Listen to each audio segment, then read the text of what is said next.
technology are channels through which faith can be lived out in wisdom.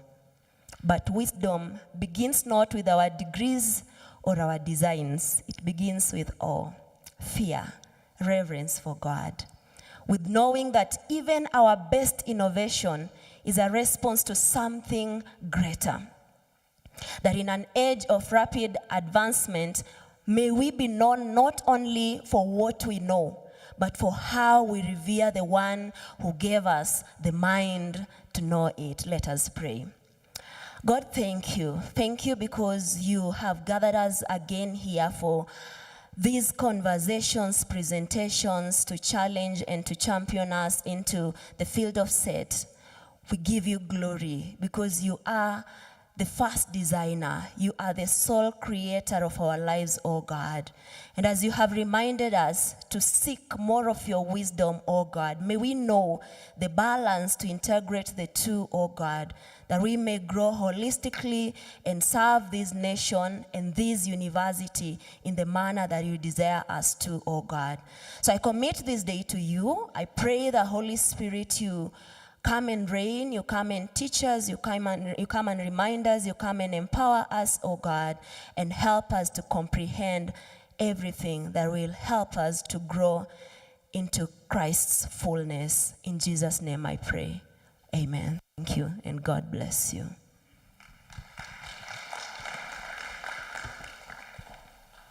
Thank you so much.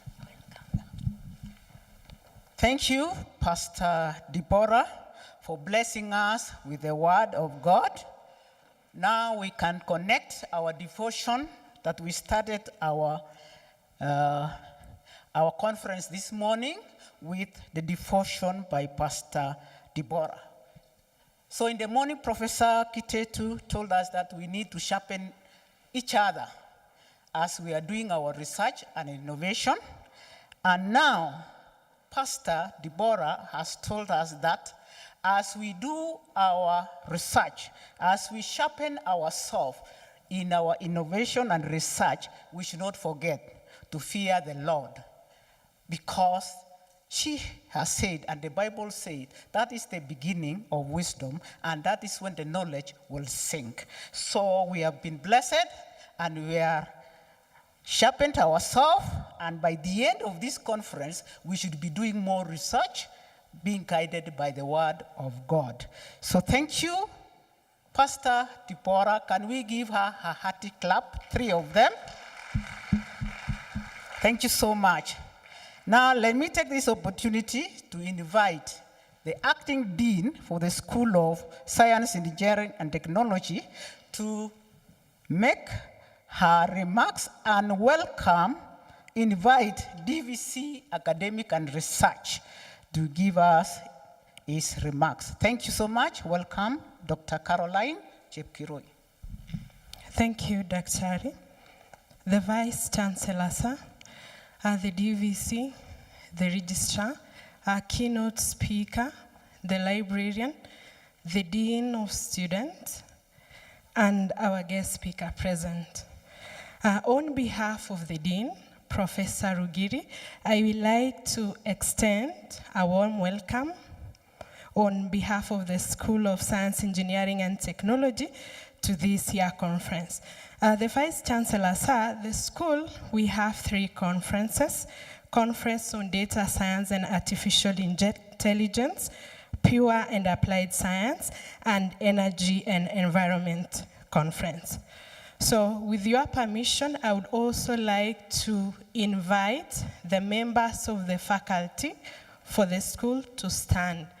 Kindly, the members of School of Science, kindly stand so that we acknowledge your presence. Thank you so much.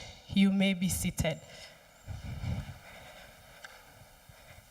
So I will now like to invite the DVC Academic and Research, Professor John Ochola, to make his remarks.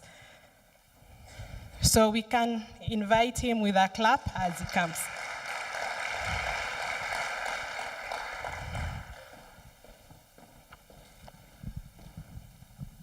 Thank you so much. Daktari. Do you want to take this gadget? Or this belongs here? Dr. Nyawere, this belongs here. Or for the online? Oh, thank you.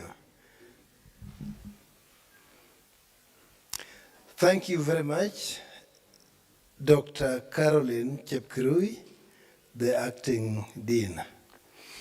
Our Vice Chancellor, Professor Henry Kiplangat, the Vice Chancellor of Kabarak University, Professor Sheira Maina, our keynote speaker, members of the University Management Board,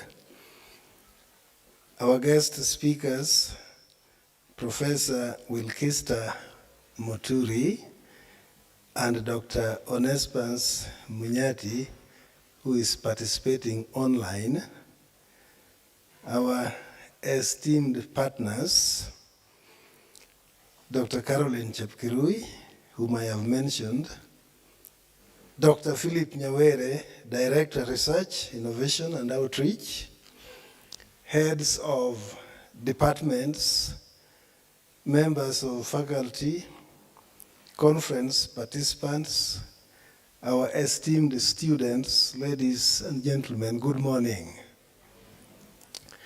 We are here once more to participate in the 15th Research Conference of Kabarak University.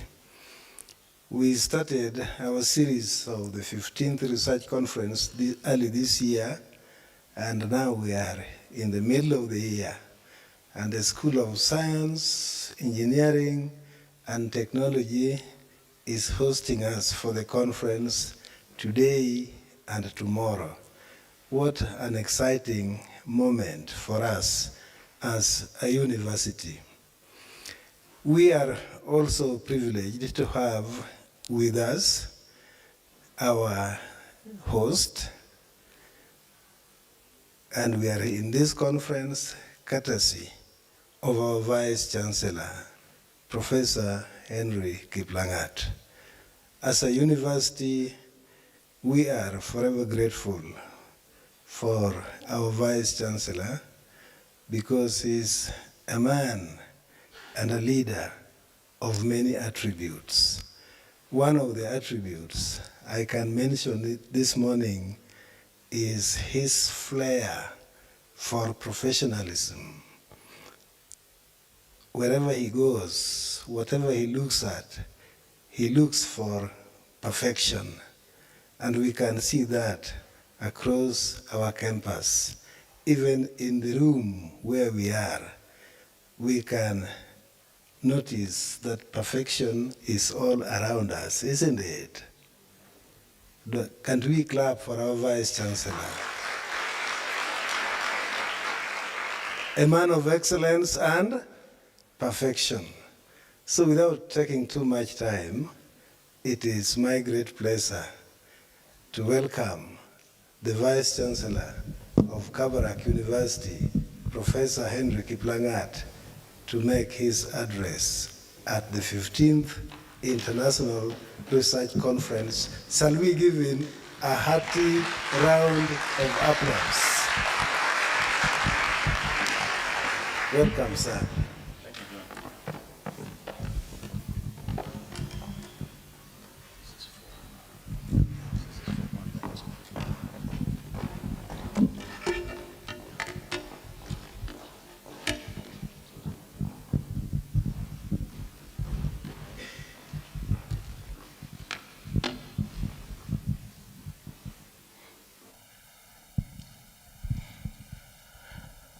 Professor Sheira Maina, the keynote speaker, the members of the Kabarak University Management Board who are here, namely Professor John Ochola, the Deputy Vice Chancellor, Academics and Research, Professor Ronald Chepkelot, the Deputy Vice Chancellor in charge of Administration and Finance, Professor Simon Kipchumba, the Registrar, Administration and Human Resource, Madam Patricia Chebet, our University Librarian, Dr. Dorcas Githaiga, the Dean of Students, the guest speakers, Professor Wilkista Muturi and Dr. Onesmus Munyati, esteemed partners who are here. I can single out Team Environment Kenya, Dr. Caroline Chepkirui, the Acting Dean, School of Science, Engineering and Technology, Dr. Philip Nyawere, the Director of Research, Innovation and Outreach. The directors who are here, I can see the Director for Quality Assurance and Institutional Planning, Dr. Akumu, the heads of departments, members of faculty, conference participants, esteemed students, ladies and gentlemen, good morning. I am greatly honored to welcome you to Kabarak University and to our 15th International Research Conference. It is the turn of the School of Science, Engineering and Technology to host the two-day conference, starting today and ending tomorrow. I note with great satisfaction the three areas of focus for this conference, namely, number one, data science and artificial intelligence, pure and applied sciences, and environment and energy. The focus on data science and artificial intelligence, ladies and gentlemen, under the theme development, deployment, and adoption of data science and artificial intelligence solutions will certainly inspire passionate engagements and explorations on how deeply data and AI are reshaping the world we live in, especially in the following four areas.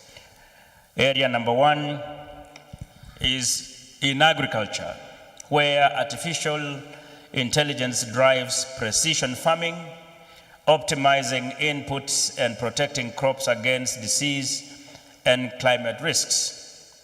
Area number two is in the field of healthcare, where artificial intelligence is transforming diagnostics, drug development, and personalized care, analyzing massive data sets beyond human capability.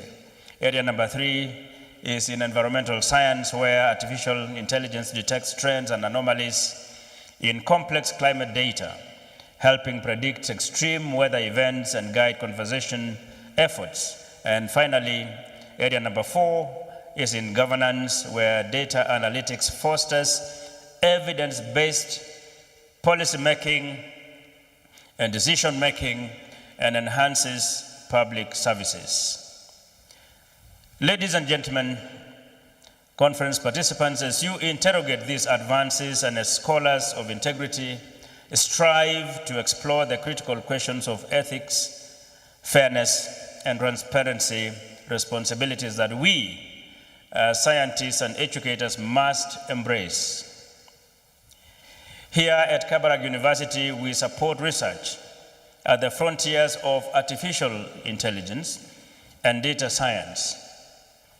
That explains why we have a master's degree program in artificial intelligence, and we have a bachelor's degree in data science, and we are waiting for approval by CUE so that we can roll out our master's program in data science.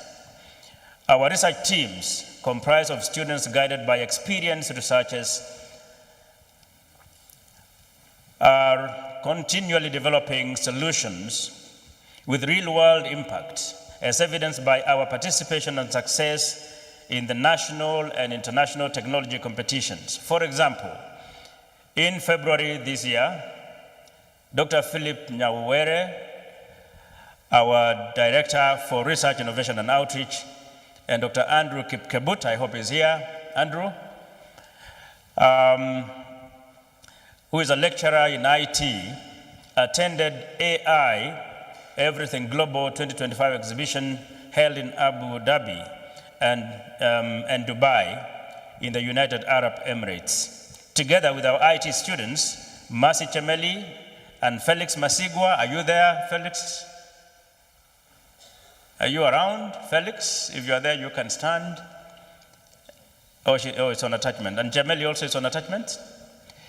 The team showcased Kabarak University AI-driven projects, one of which is called Gas Guard, which is an AI-enabled safety system designed for real-time detection of gas leaks in residential, commercial, and industrial settings.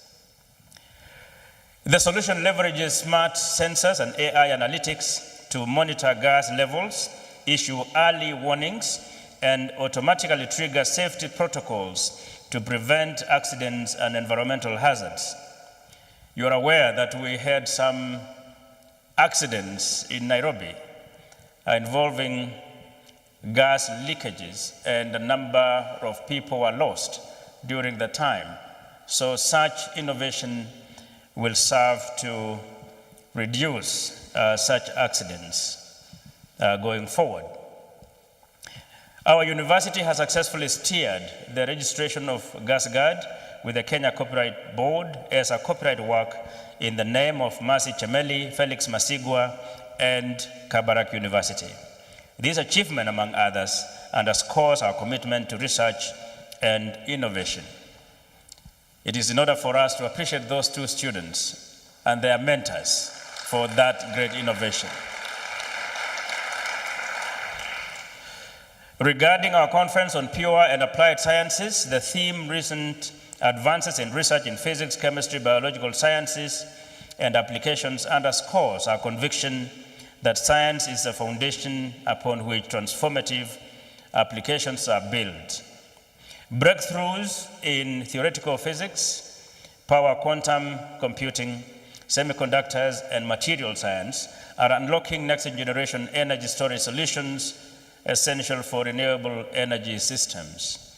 In the field of chemistry, research on natural products drive the discovery of new pharmaceuticals and sustainable industrial applications, while advances in biological sciences drive innovation in biotechnology, in agriculture, and in environmental sustainability.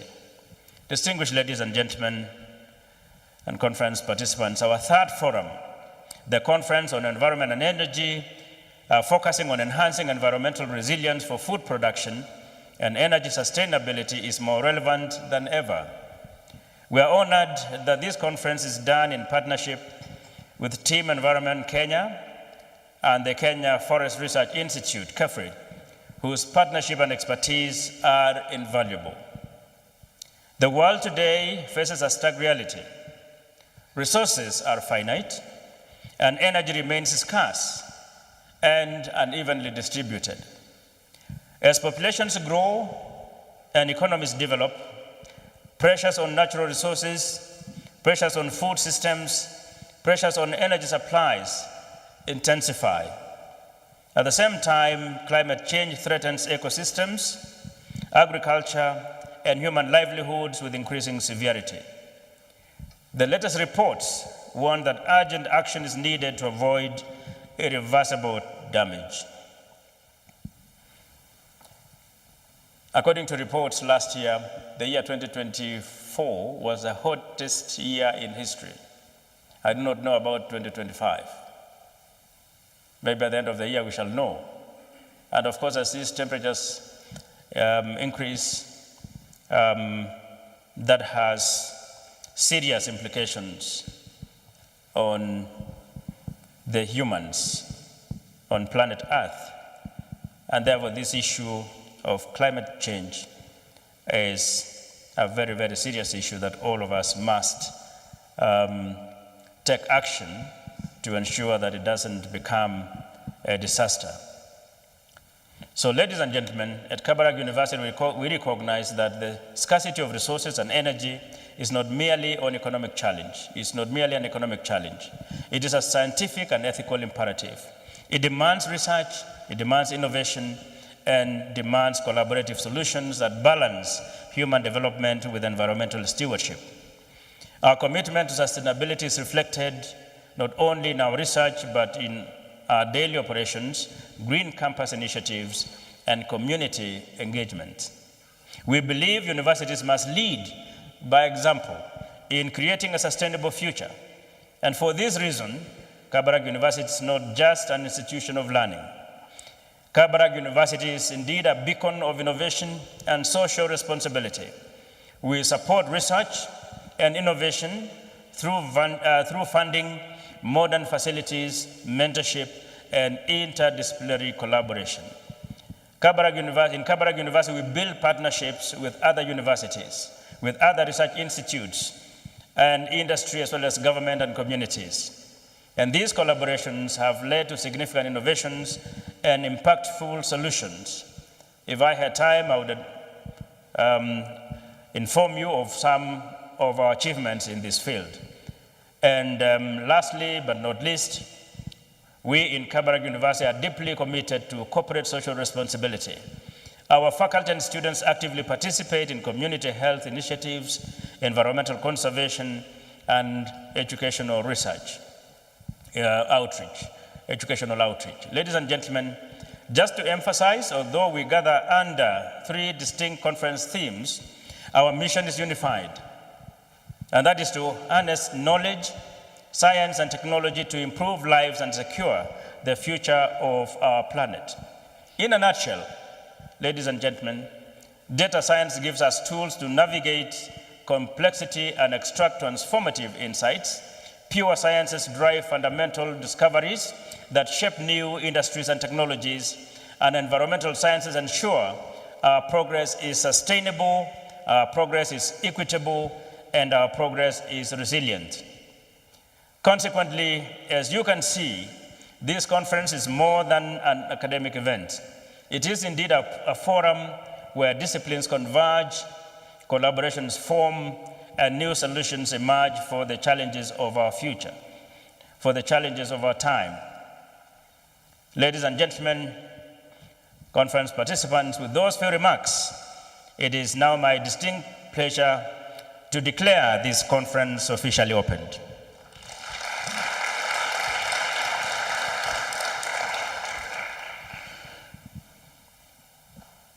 After that official opening, it is now my pleasure to introduce to us our keynote speaker.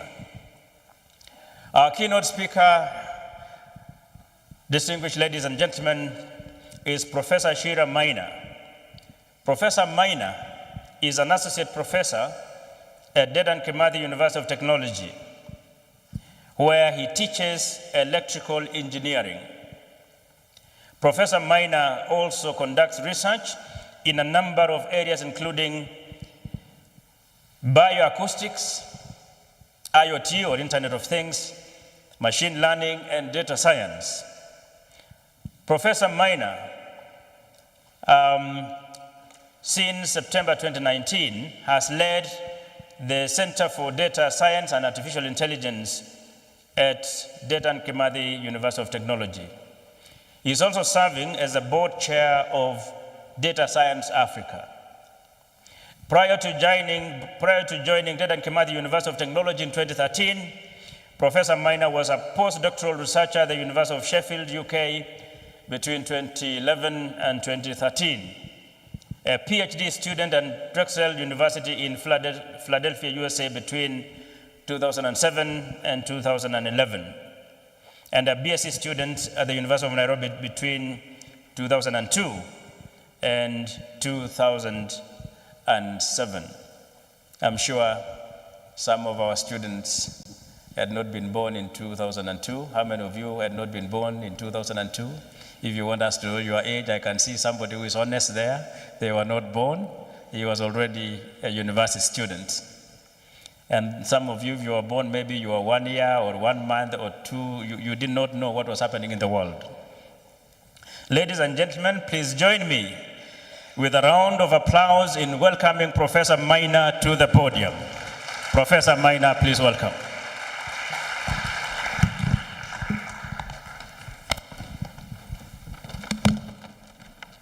Thank you very much. Asante sana.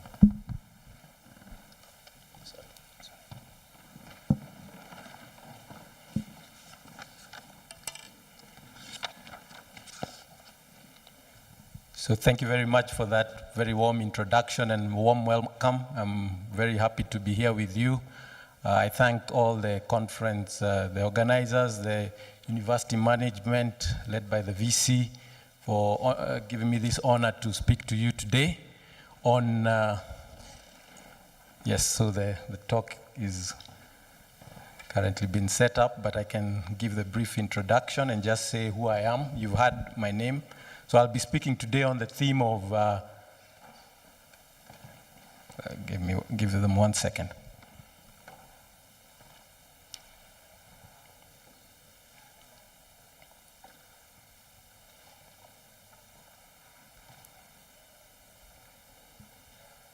Go to the first slide.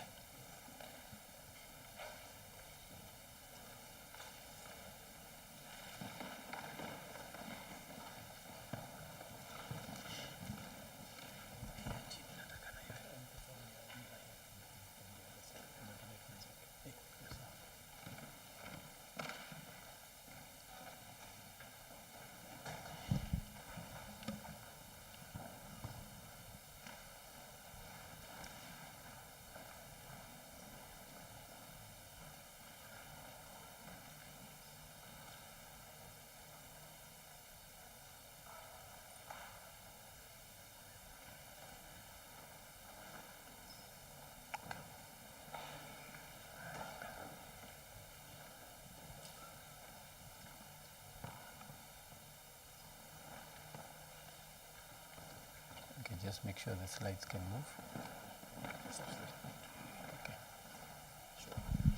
Okay, thank you very much. So I think now we are good to go. So my name is Shira Maina. I come from Dedan Kimathi University of Technology, where I lead the Center for Data Science and Artificial Intelligence, as you've heard. And I'm very honored to be here to be speaking at this conference, this international conference, research conference.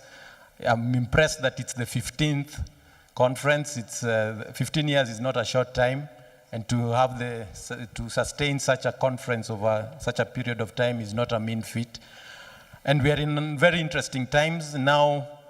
As you heard, the Center for Data Science was set up in 2019, so it's before all this. There's now a lot of huge interest in artificial intelligence. Now, whenever I speak to people, nobody needs to be told about AI. At least there's some familiarity.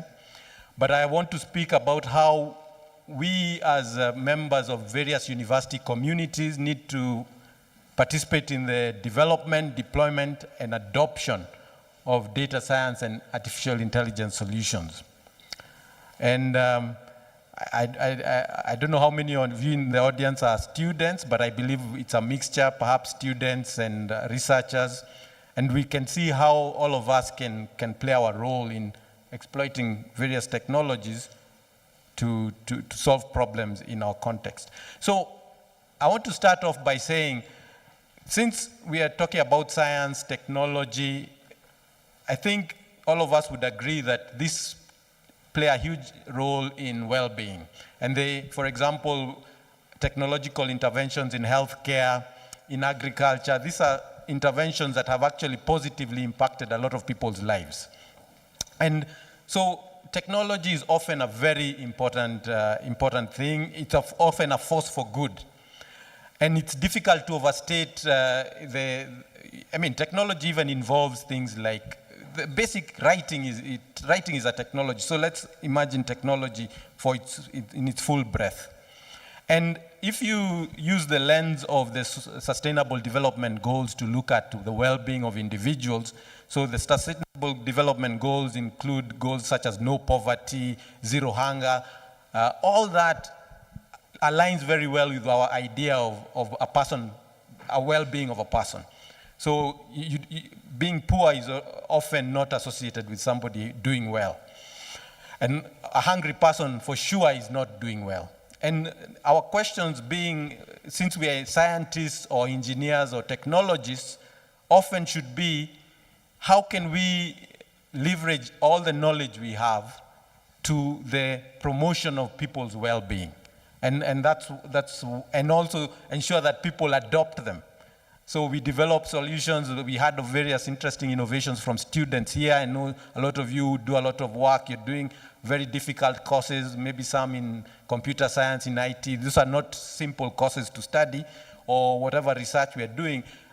I think it's important that we also think about how that then translates to our societies that neighbor us in universities and the world at large, and starting, of course, at home in our country.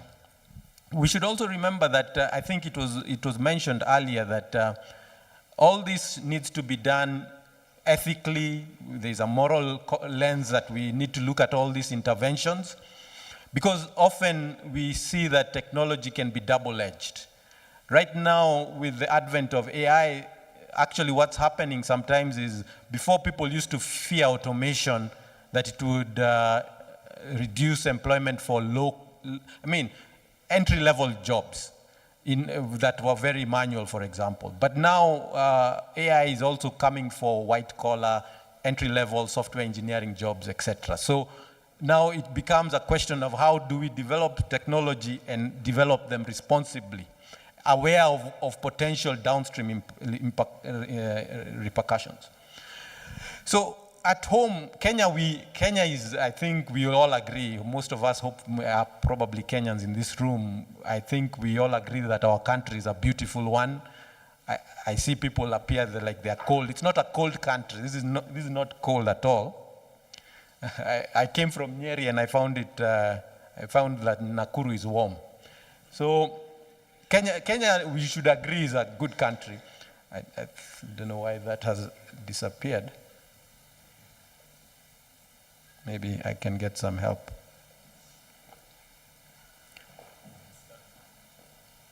Okay. So I was just talking about technology at home. So one of the things we always pride ourselves is mobile money. M-Pesa is a technological innovation. You can say that it's homegrown. And however, M-Pesa is one piece of technology. And we should be asking ourselves, how do we ensure that we are producing a steady stream of technological innovations that are impacting people at the same level of M-Pesa or beyond? And what I think is that definitely universities can be the cradle, can be the source of that. And the onus is on us to set up our universities to be environments where such technological innovations that resonate with everybody, with all walks of life, come from. I think I'll just keep speaking. You trust me, what is on the slides is what I'm saying.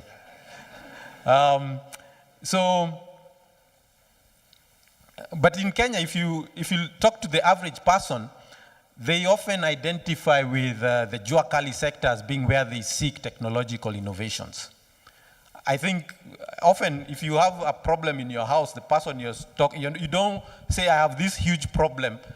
Can I get rushed to DKUT, which is my university? I won't say Kabarak. Now, the question becomes, why aren't people in our societies coming to the universities or not coming at the rate they should to seek solutions? And I think we should take that as a challenge and ask ourselves, right now, the Jua Kali sector, I think, occupies the imagination of Kenya as the source of innovation, as the source of solutions, at whatever level. And so where do the universities fit in the puzzle of problem solving and innovation? And if we are then training in very highly technical scientific disciplines, where is the role of high tech? Is it in its infancy? And if so, what are we going to do to make sure we drive it to to the level where it's fully grown and resonating with the local populace, that we have a huge problem here in our society, let us head to the nearest university, seek the professors, seek the lecturers, seek the students to solve our problem. And then ensure that the university then also not only leads in development and deployment, but also make sure that these things are adopted, because that's where. Because we all come from the community. we need to give back to the community by solving the problems. It's almost like when, a long time ago, I was and I have also some white hair. People used to be sent abroad, and the idea was, I send you.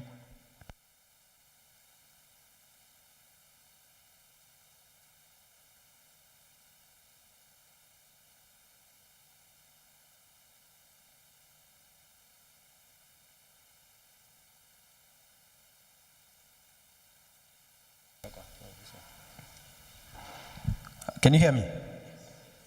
Oh, sorry about that.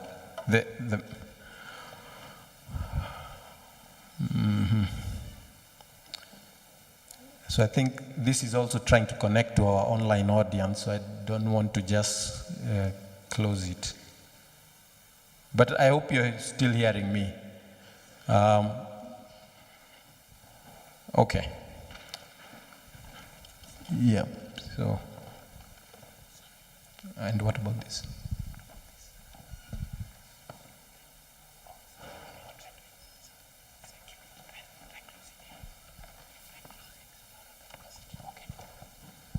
So the hope is that we will build universities, and where, I was giving the analogy of where we would send our sons and daughters to go and study, and the idea was them coming back with solutions. And I think the situation is still the same today, because it's not, the percentage of Kenyans who have the privilege of attending university education is not that high.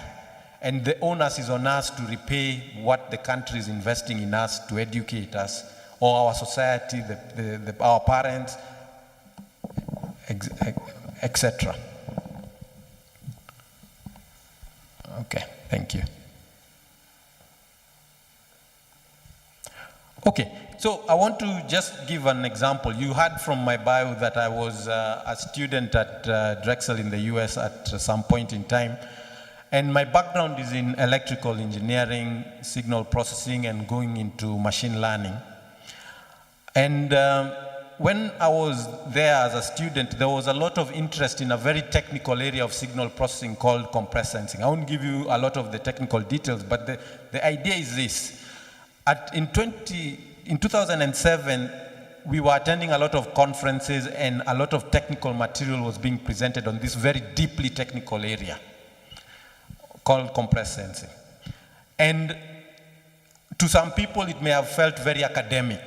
However, as we speak today, that sort of technology, I'll give you in a nutshell what it does. It allows things like MRI to be done in a very fast way.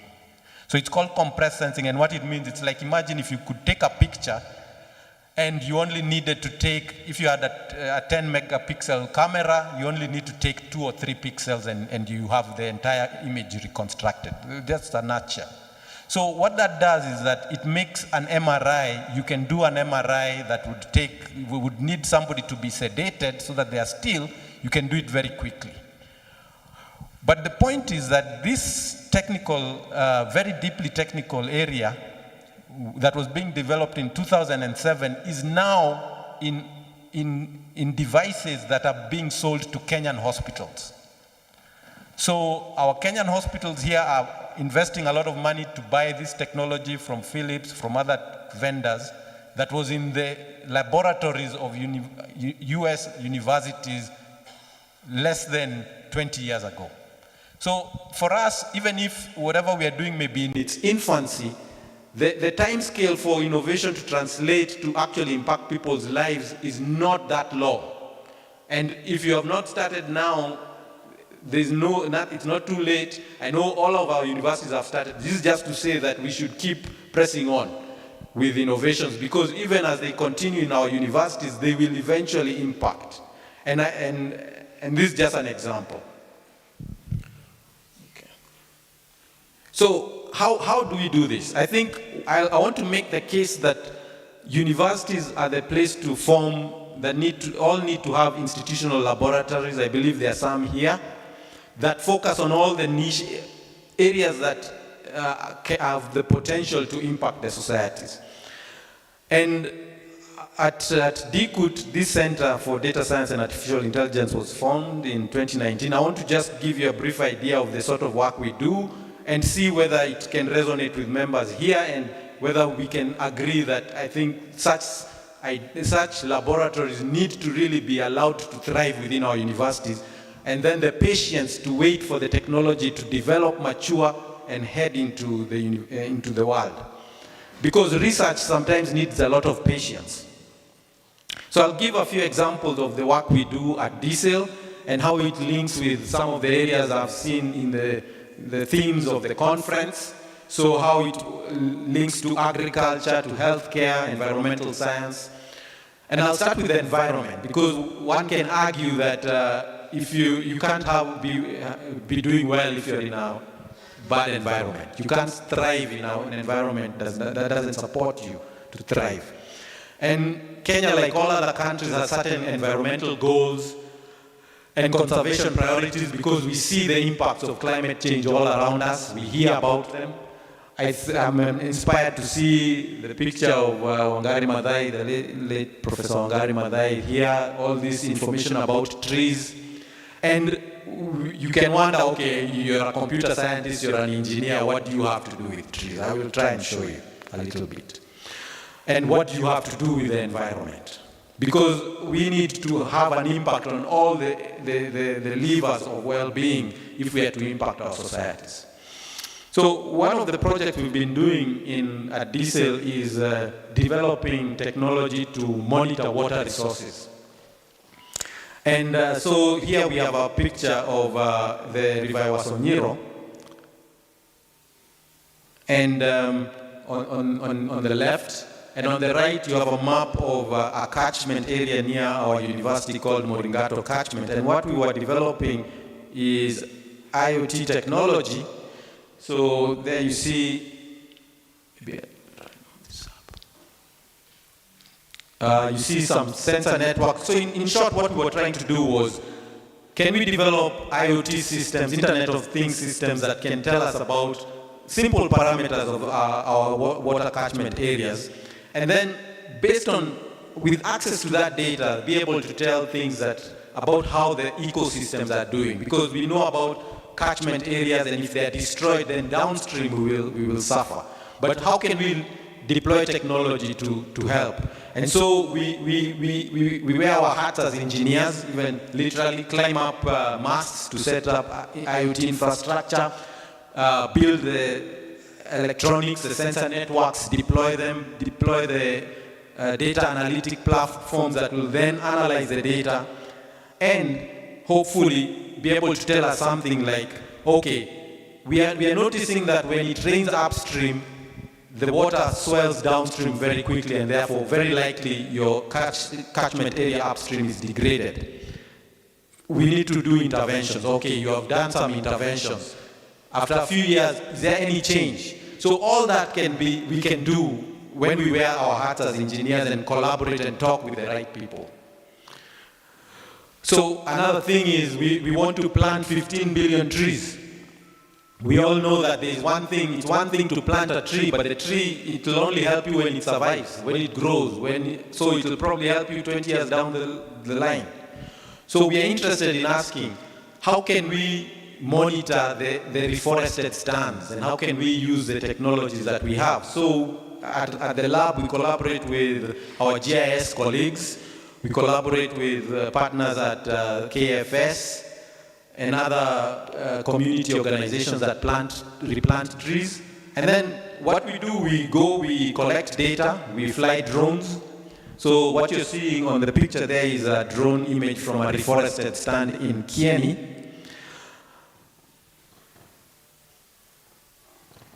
Okay, so that's one of our study areas. And then when we take all this data, the thing with if you want to do very good monitoring and collect a lot of data, then artificial intelligence comes in because you want to process the data.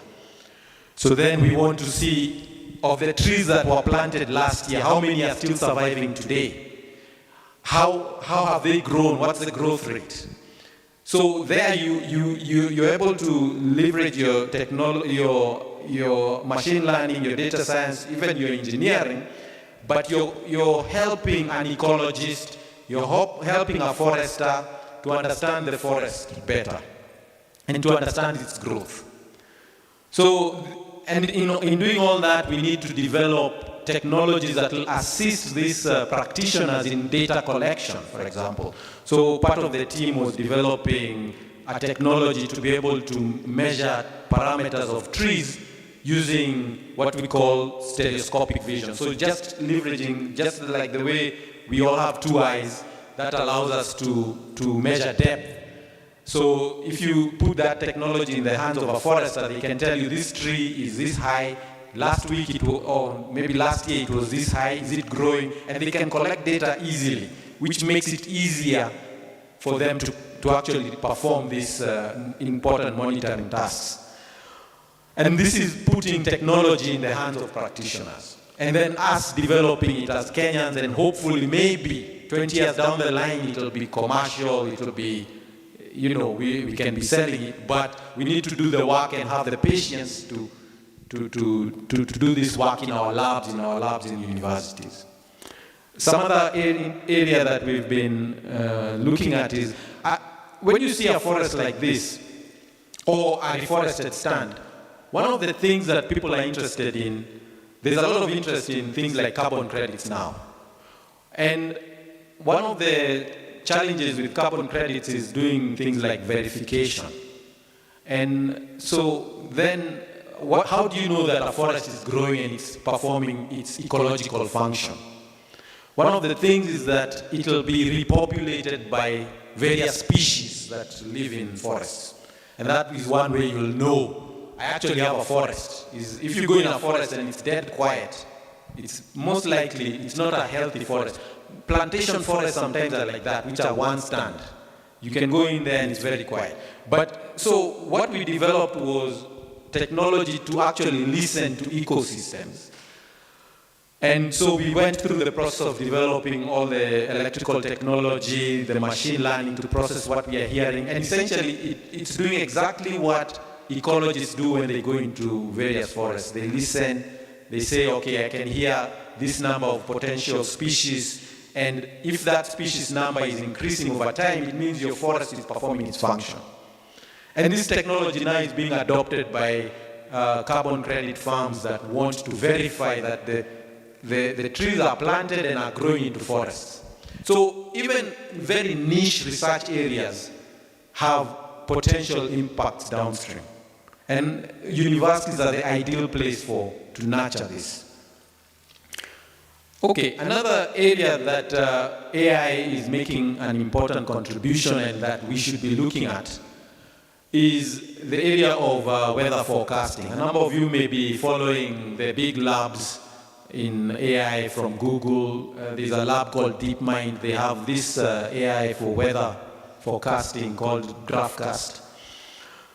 And essentially, with AI systems, for AI systems to work well for your particular environment, you need data.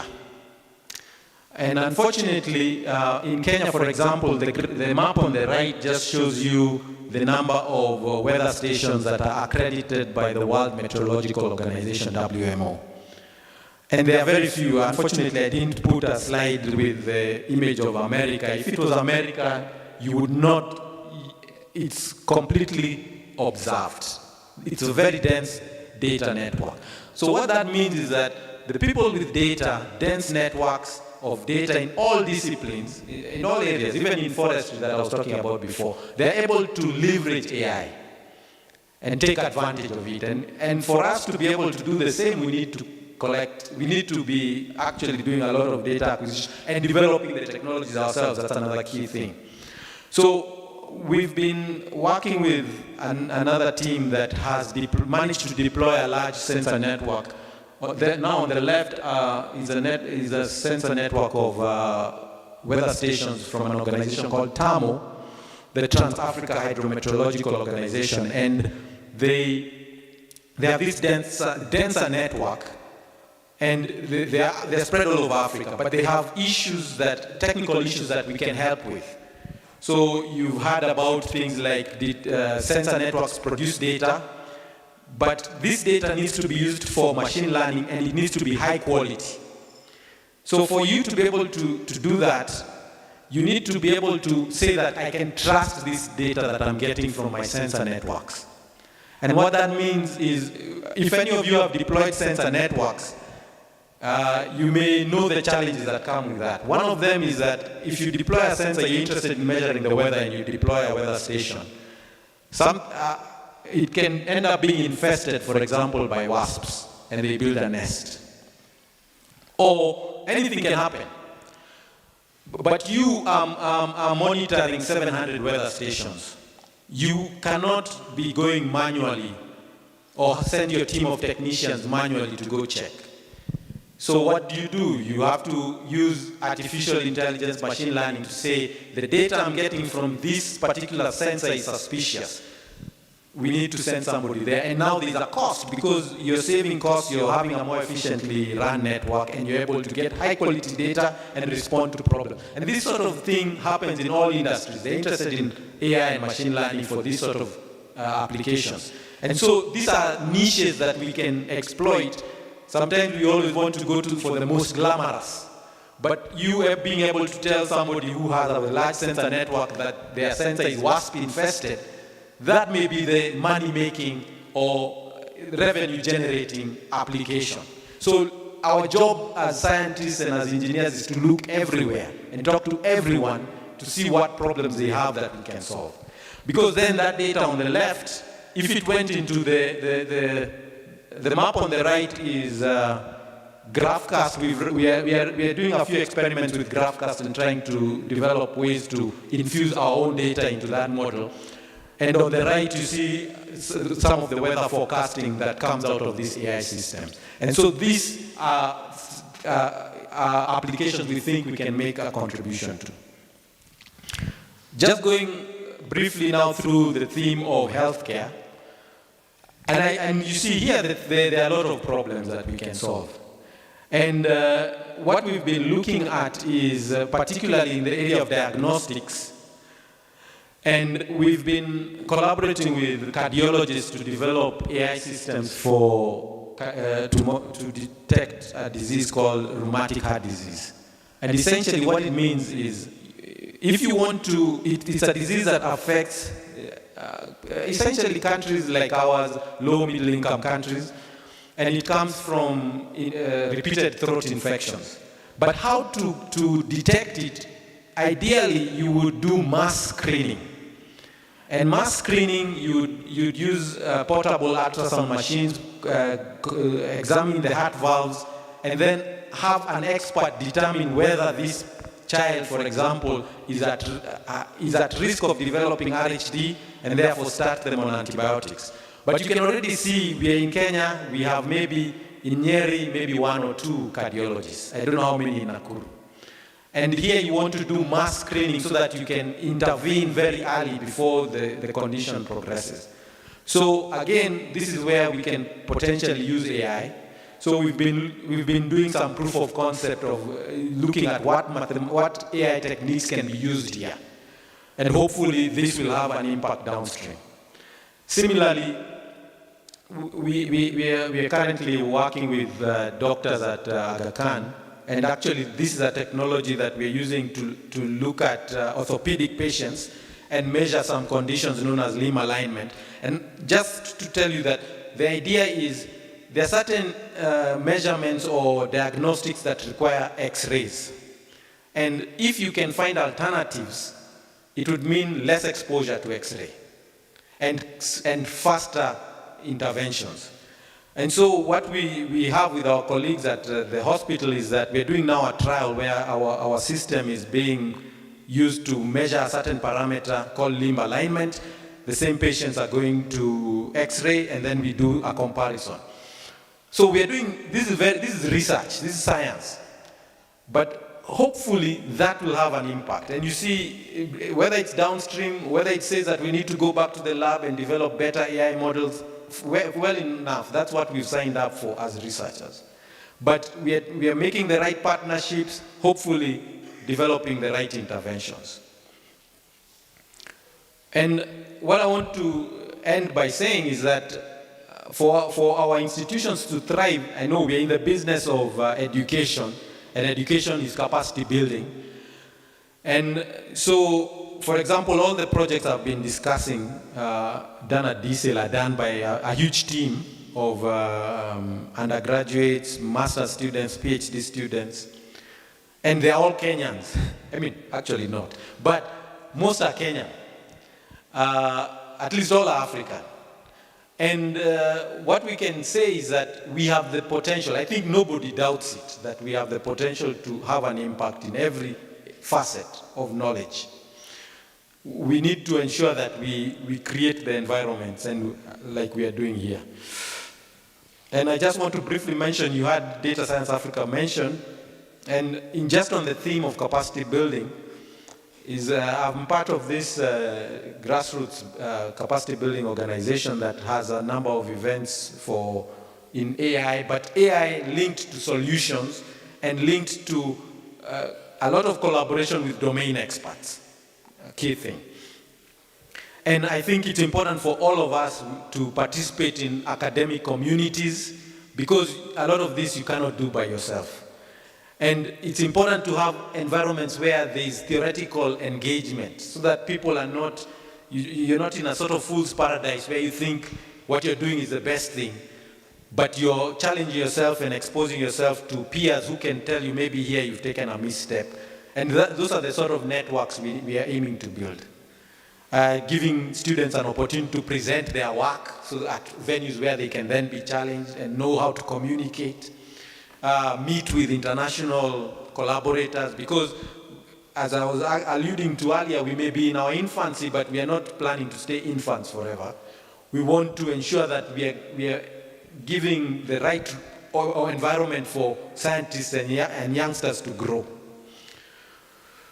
So I think in conclusion, I want to say that we definitely should direct our efforts towards leveraging technology science for societal benefit.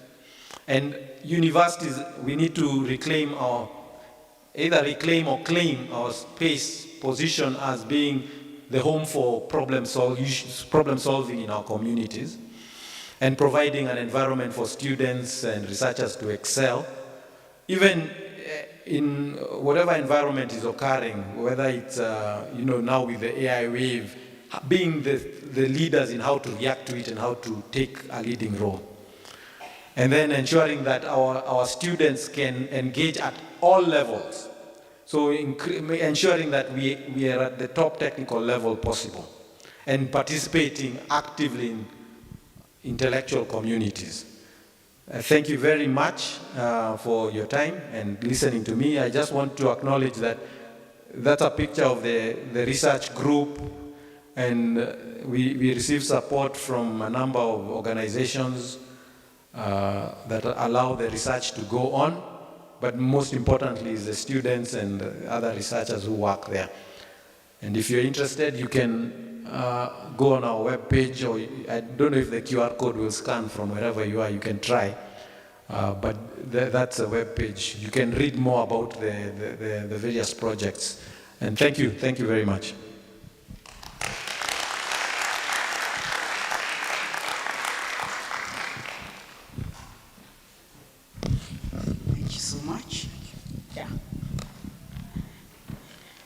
Thank you, our keynote speaker, Professor Maina, for your presentation.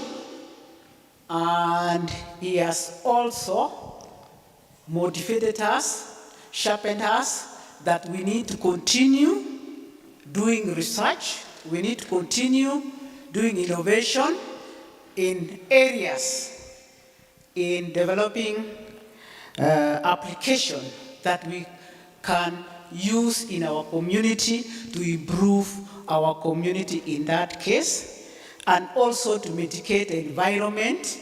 We need application to monitor the environment, that is our water catchment areas, our forest, etc. So computer people and IT, you have been sharpened. There's areas for research, there's areas for innovation, come up with solutions so that we can serve our community and solve their areas of their health areas in that case. Even the health sector, there's also something for you to develop an innovation to monitor our health issues as we go to the doctors that can use the AI to detect our diseases, and the earlier they detect them, the better for us. Thank you so much, Professor. Okay. For that presentation, and it is in connection to what our guest speaker in the morning, Professor Muturi, also sharpened us on development of innovation. Thank you, and also may I take this opportunity to thank our Vice Chancellor in his absentia for opening our conference this morning, and our management for being present for the opening ceremony. Now we move to the question section. So I will combine the questions for the guest speaker for morning and for our keynote speaker, so that we spend a few minutes to answer those questions before we move to the next agenda in that case. So in the morning, Professor Makanga was asking a question, so I welcome him to complete his question so that Professor Motori can answer your question. Then I welcome questions for both speakers. Welcome, Professor. Complete your question. Then we welcome other participants to ask questions on both topics, the morning and the one for Professor Maina. Thank you. Okay, thank you. Even the current speaker who has just spoken, I think we thank you very much for that presentation. So mine was concerns the speaker, the guest speaker in the morning before this session, and it's the question of waste, actually what we refer to as waste, which we should be referring to it as a good. And the question here is, given that if you go to the developed countries, you find the waste is converted into a good, like the gas you talked about, the methane gas, electricity, etc. So what is the problem for our case? Is it a policy issue? Is it probably goodwill, political goodwill? Is it a capital? What is it? Maybe you may shed light, kindly.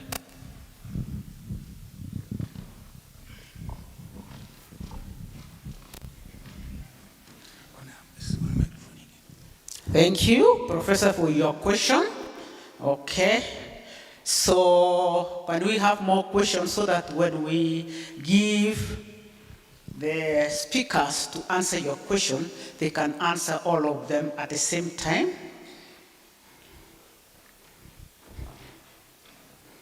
Any question? Please raise up your hand.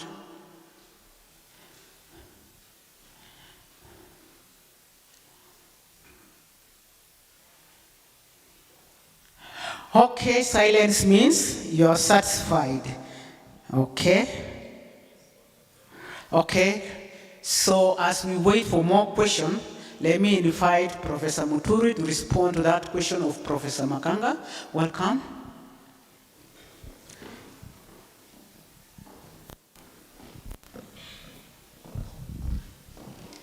Thank you for that question, and thanks to the keynote speaker. That was very interesting.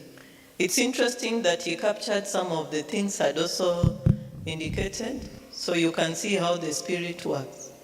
So, so Professor Maganga, that's an interesting question. You know, if you look at the developed countries, they are very intentional even in the way they collect their garbage. They do a lot of segregation. They segregate waste, that which can be recycled, the organic, and so you'll see a lot of segregation in institutions, even at home. So by the time they come to collect waste, there's a day for collecting each waste, and this waste, it is very easy for it to be recycled, and already there, it is intentional. It is intentional. But what happens? Let's talk about Kenya. Let's not talk about Africa. We are in Kenya. What happens? Even we tried, in Egerton, we tried to do segregation, but it defeated the purpose, because even when you segregate, those who come to collect the waste, what do? They just lump everything together and they take it to one place. Then now we were being asked, then what is the need for segregating if at the end it is just ending up in the same place? So first and foremost, we need to change our practices, our behavior, such that if we want to be serious about converting waste to a resource, segregation is key, but also policy. Even if, let's look at the Nakuru city. Even if we segregated our waste, who collects our waste? It is private, it is privatized. So they'll just come and pick everything. So policy is key, but also even if policy was there, on the ground, where is this waste taken? Are there strategies technically to ensure that this type of waste is taken to this place, this type of waste is taken here? Still, where is it going to end up? In Gyoto dump site. So it cuts across from policy to technology to even the resources that we need, and all the way up to the household. So we just have, it is a larger problem. And it is everybody's problem. We can't point a finger to government. We can't point a finger. We are all involved and we are all sinners. When it comes to this, I would like to say that we are all sinners and we need to first repent. But even those already who are converting waste to a resource, what is the atmosphere where they are operating? It is very hard for them to do that, because they need to identify people in the dump sites, people who can be able to fish out that which is required. And you find now even there are wars, and there is mafia even in West, in the dump sites. People are killing each other because this is my territory. I want to fish for plastics and whatever here. So there is no proper way of doing it, and it has become a cartel. And so I think it is just murky. So if we want to go somewhere, we need to start from policy, then technology, then develop even the space for these people, even if it is a PPP, so that this can be able to be, we can leverage on all these technologies. They are even appropriate ones. They are small people who are doing a lot, and maybe they are not being recognized enough, you know. So it is just being done at a small scale for people who have realized that waste is a resource. Even at the institutions, we were doing some research on e-waste. Where do you take your e-waste as Kabarak? You know? In government institutions, it is in offices, it is in stores, and in government, even to dispose of that e-waste, it is a process, because you need to go through procurement and whatever. So it is just in homes, it is in houses, even the toys, the children toys that have become obsolete, they have become, they can no longer be used. Where are they? They are just in the stores at home, in cartons, in wardrobes, whatever. So there is all this debate that we need to think about. So there is no easy answer, because we just need to start talking to each other, with each other, to see way forward. So from the households to institutions, to government, and to all stakeholders, because we are all generating waste. Every minute we are generating waste. So let's recognize it as a resource. Thank you. I don't know whether I've answered your question, but it's a complex issue. Thank you. Thank you, Professor, for responding to Professor Maganga. So actually we have currently an issue of solid waste, e-waste. How are we going to mitigate the e-waste? Even in our own homes, we have them there. So it's a challenge that we need to do research on how to solve that problem. Then we have some questions on the chat. Let me check on them.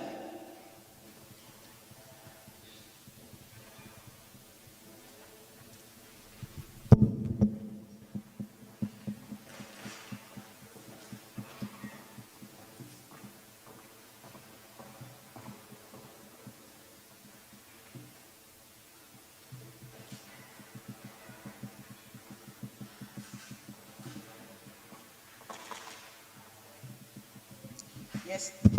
We have a question for Professor Muturi.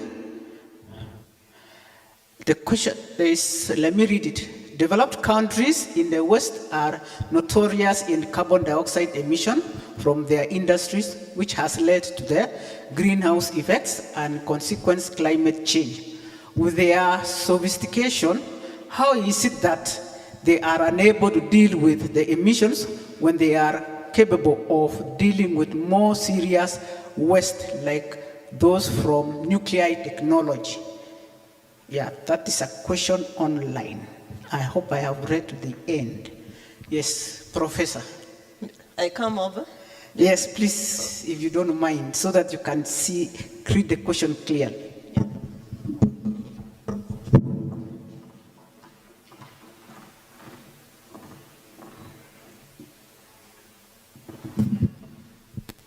Oh, good. Thank you. So let me read it again. So developed countries in the West are notorious in carbon dioxide emissions from their industries, which has led to the greenhouse effects and consequently climate change. So with their sophistication, how is it that they are unable to deal with the emissions when they are capable of dealing with more serious wastes like those from nuclear technology? Let me attempt to answer that. Greenhouse gases, carbon dioxide, whether we like it or not, in one way or another, carbon dioxide will be produced. But the way carbon dioxide is not bad, because it occurs naturally. So it is just the concentration of carbon dioxide that is a problem, because we need the greenhouse effect, otherwise we would not survive.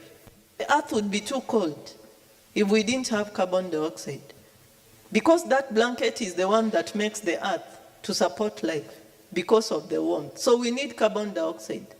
The problem is when the carbon dioxide becomes too much, such that it interferes with the biogeochemical cycles and the carbon dioxide builds up and it becomes unmanageable. So in one way or another, we will be releasing carbon dioxide. But now, too much of it, industries. So you find that it is green energy that mainly is needed to reduce the carbon dioxide, because most of it, and especially the one that brings about issues, is from fossil fuels burning. And of course, the waste that is generated because of the methane aspect. So that is where they are going nuclear. And embracing nuclear energy maybe may reduce carbon dioxide emissions, because now they have electric vehicles. If you go to Europe, they are charging points for electric cars and electric vehicles. So actually Europe is trying a lot. That's what I can say. The culprit is the other one, to the west, yeah? That refused even to sign the Kyoto Protocol. You know them, the big brothers. The ones that refuse to sign the Kyoto Protocol, and whoever is in power now is even worse. They are the large consumers. But Europe is really trying. They have a lot of electric cars, and even their diets. I was a coordinator for My Climate, a Swiss NGO, and I went to give some lectures in Switzerland, Zurich, and we went to Bern and Geneva.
we refused vaccinations. Why?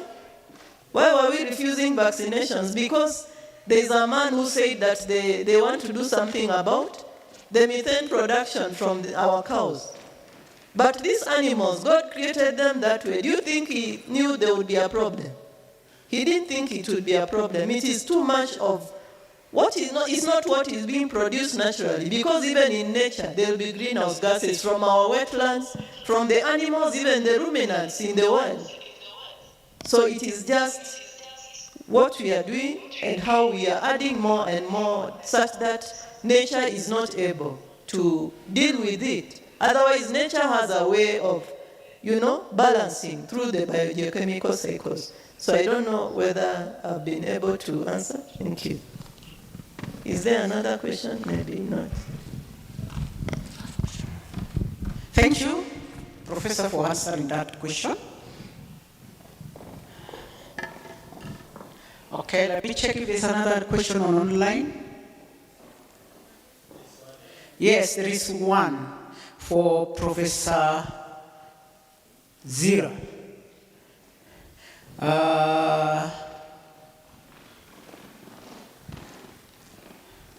This one is saying, when doing research, you may need to meet some requirements, maybe due to legal issues and also because you are working in a multidisciplinary team.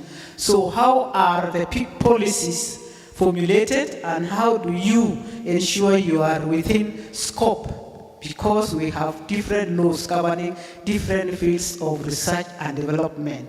Welcome, Professor, to answer that question.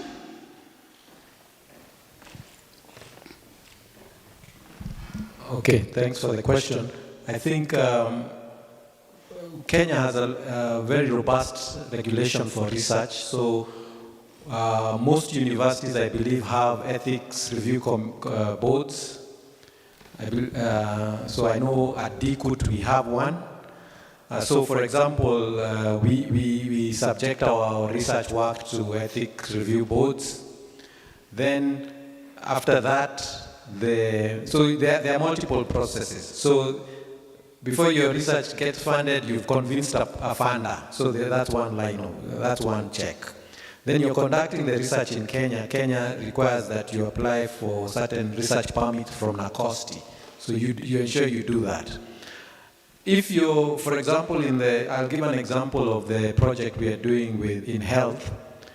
That had to go through an ethical review within the hospital review board itself, which has a different, so you have to subject yourself to several, to whatever regulatory mechanisms that are in place. And the way you do that, or how you navigate that, is by ensuring your research teams are, you exploit the multidisciplinarity. So if you want to do research in a forest and somebody then tells you, okay, we need to get permission from KFS, you would only know that if you've talked to the right people. So I think, I hope I'm answering the question.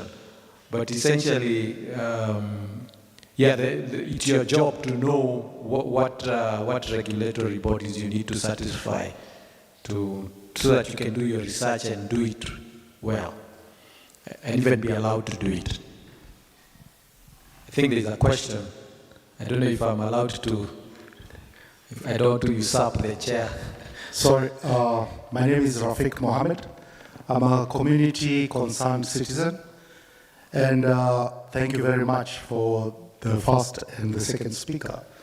I'm just trying to see the academia and how the academia has done their research, provided the information, and how do they intend to apply that information when their dependency is donor funded. I'm referring this because when we look at basically what you are saying, we have visions like the African Vision 2062. If you read through it, it's really sending a message that we should be a self-sustainable continent heading towards greatness. Yet here we are saying that the research is based on basically the intention of finding out something, to try to solve something without being determined to specifically say we should be reaching a target of 1.5 degrees and not going above it because we've set certain standards. Or we should be saying our population is high enough, so we should have policy measures to dictate how we control our population. If we do research without a determination, we will continue to be busy, but we are not smart busy. We will be very eager to do things, but we are not creating the jobs. We will be doing a lot of research, but they are going south when everybody else is going north. As a continent, I think I should be able to say we are predetermined to set standards that will achieve certain specifics for African continent to apply our knowledge, our students, the institutions, and the government. So this goes to Professor Siru. Do you think the institutions are doing enough to reach these targets on time and on target? Thank you. Okay, you've put me in an interesting position because I can't really throw stones at my own institution. I'm a university person. So I'll tell you, yes, we are doing a lot and we are doing enough. That is the one answer I'll give. Then I'll say that I think we are responding to the fact that like I was telling you, saying that in my opinion, universities are not doing enough to be we need to be I'm happy that you say you're a member of the public and you're here, which is an excellent thing that the university has reached out to the community and you found yourself here. That's excellent. Now the next step is if you were in your house and you had a problem and you said, I think I need to go to the university because that's the only place. That's where I believe a lot of universities are, the intention is there. And I mean, I think our small efforts are trying to get us to where. You don't think so? Well, maybe you think, okay, you don't, all right. Then you see, I'll now go back to Wangari Maathai, who said, I think she has this story about, is it the hummingbird which is taking one drop to put out the fire? We can only, maybe we are taking the one drop, but actually now we need to take a whole, not even a bucket, we need the ocean. So essentially, that needs the country to know what a university is. And that's a big one because I think universities, you should look at it as an investment, the country. And if it's an investment, there are things that it needs to be nurtured. You know, you may not go to your 2-year-old child and tell them now tomorrow you need to start paying the electricity bill. But you know you're investing in them that when they will be self-sustaining, So I think our country needs to know how to deal with universities so that it provides an environment that we can then do what we need to do. But I think we are trying. We are taking our drop.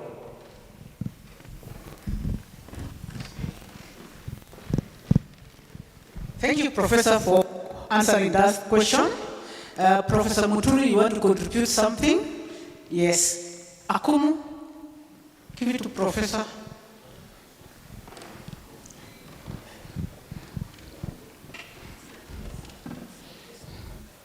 Because of the camera.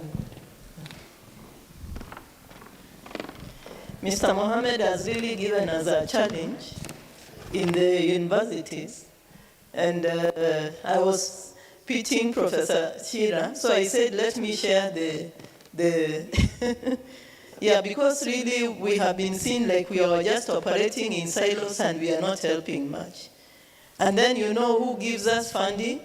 We are just asking for funding from out there. We are responding to maybe calls and based on also our professional requirements to do research.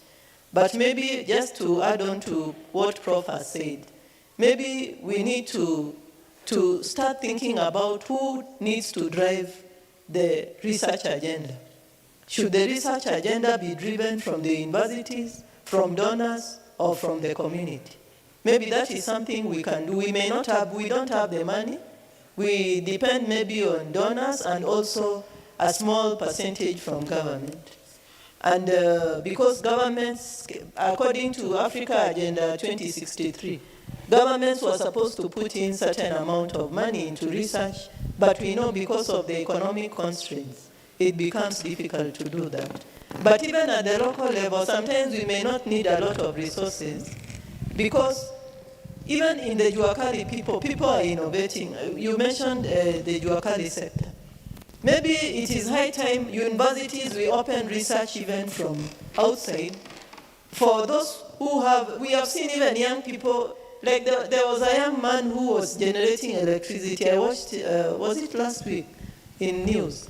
Generating electricity using very rudimentary techniques, meaning even in community we have a lot of innovations, such that maybe as universities we can open our doors so that even those researchers who are not academicians, they can do research and maybe, use the technology or the equipment we have, maybe it can help, so that even in a small way, we can give them room to do research, we can partner with them, so that there is a kind of a framework. I don't think there is a framework where there is a community university partnership where they can come and bring their ideas and we collaborate. Mohammed, I don't know whether that can help. Maybe I can see you smiling a bit because money we may not have, but we have ideas and we know that also you in the community, you have ideas. And I think together we can be able to use the small resources that are within. But it is sad that it is the donors who drive the research agenda, and we have to tweak our research to fit what they need, such that it is not as sustainable as we may want it to be. So it is a challenge you have thrown to us. We have accepted the challenge, but then there is only so much we can do. We hope that maybe with this CBC, maybe we hope with CBC, maybe things can be better, and there can be ways of coordinating with the community on the ground. Thank you.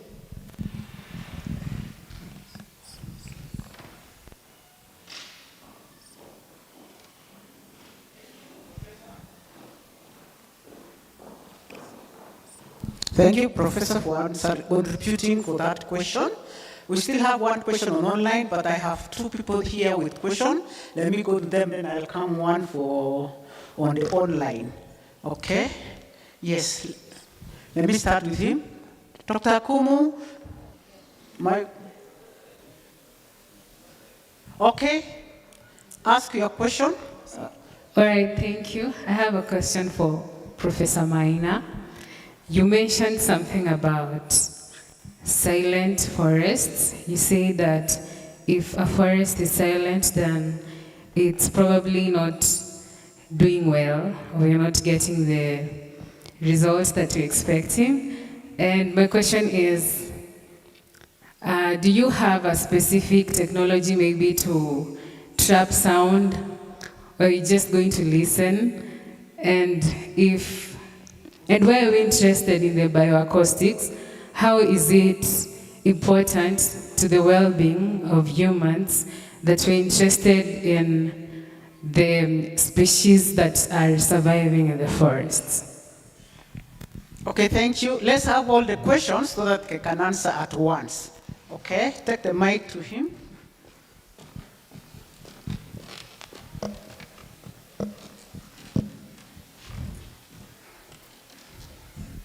Good afternoon. Good afternoon. My question goes to Professor Shida, and I want to ask this. innovation is okay and research is good. And we have seen that research has brought us to the manufacture of the GMO foods.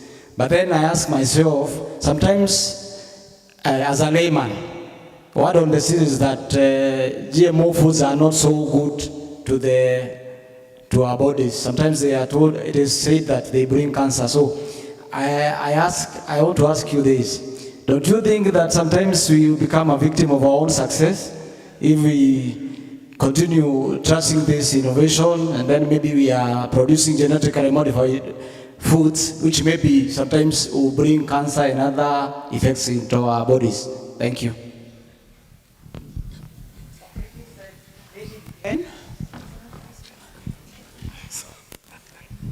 Good morning, everyone.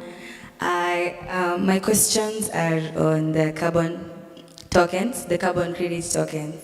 So I'm very interested in this topic. So my first question was, how do we ensure transparency and prevent double counting when carbon credits are tokenized on different blockchains? Because carbon credits, as I understand it, it's based on cryptocurrency. And also, should governments treat carbon tokens as financial security, commodities, or utility tokens, and how does that affect their adoption? Because I was talking to someone another day and he told me that maybe there is a senator or an MP somewhere who has already taken the carbon credit of all his constituents, and he's not the one who has planted the trees, or he's not the one actively participating in reducing these carbon emissions. Also, another question I have is, how can we ensure that communities who are actually reducing carbon, like the indigenous communities, benefit directly from tokenized credits? And then my last question is, what innovations are needed to bridge the gap between the real world carbon impact and the actual token value? Thank you. Thank you. Any other physical question before we go to the online? Okay, good morning. My question is to Mr. Maina.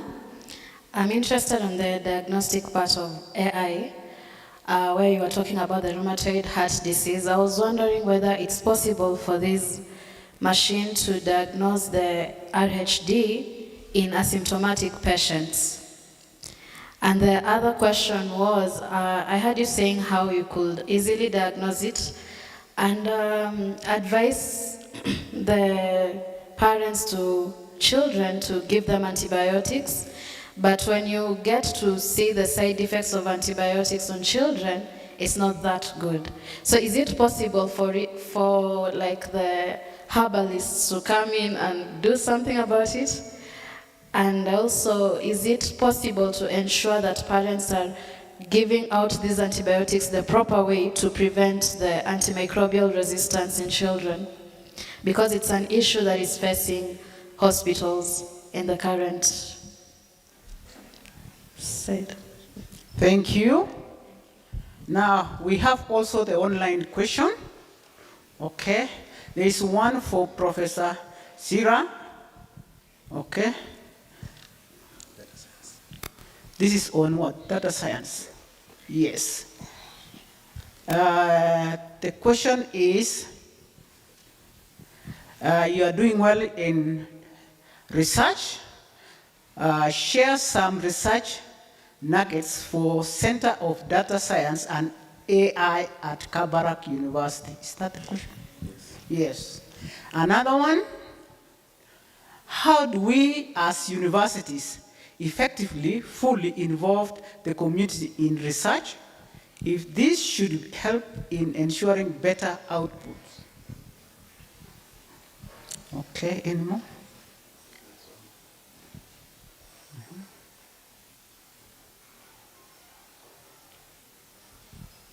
Okay, you can answer now. One more question from here. Okay.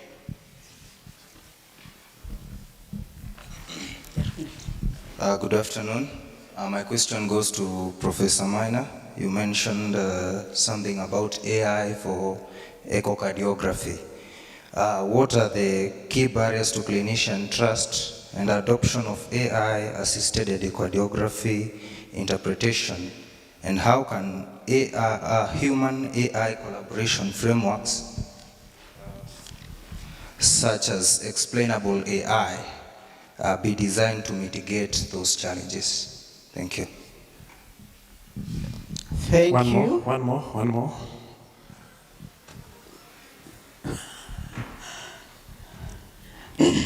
So, good afternoon. So, my name is Ian Ondiere from I'm in computer science, studying computer science. So, my question is posed directly to Professor Maina.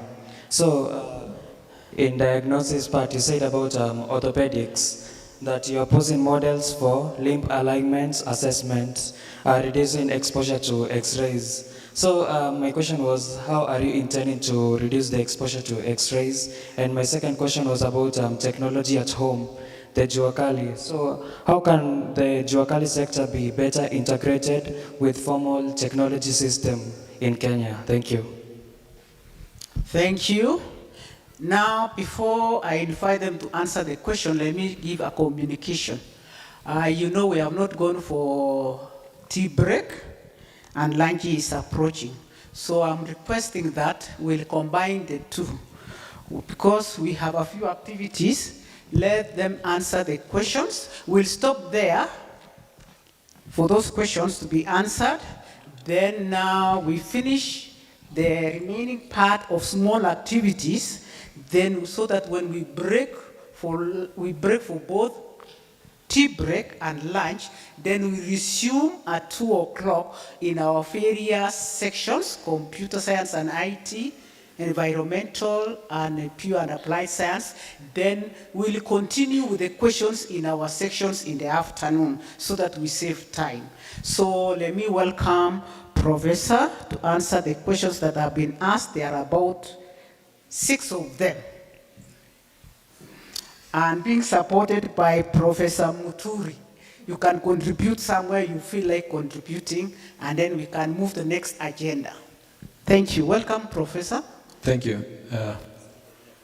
Okay, so I need to go there for the camera.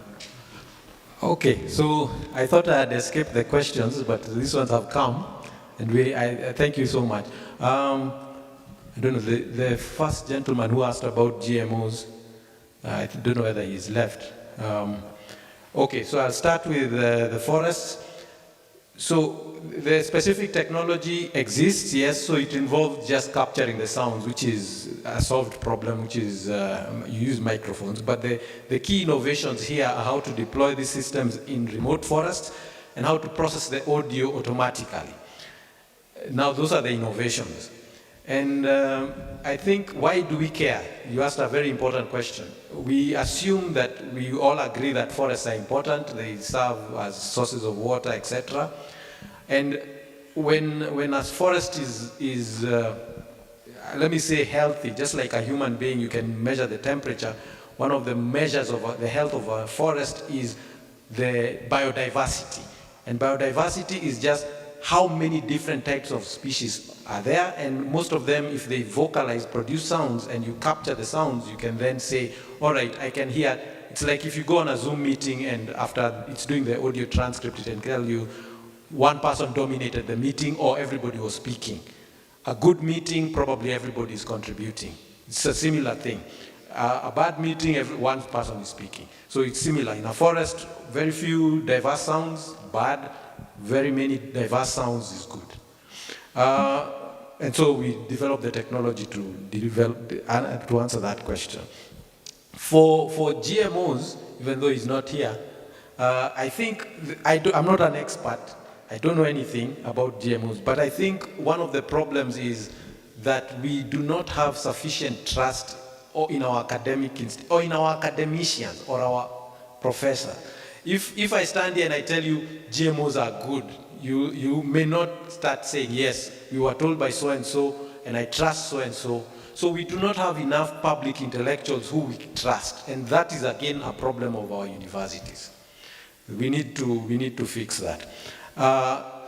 Then in terms of carbon credits, this is a difficult one because there are a lot of technical questions there that I don't know the answer to. But ensuring transparency, part of the ensuring transparency is now seeing what sort of technologies can you deploy. And those are, I mean, for example, you may say it's not feasible to fly drones everywhere. It's not.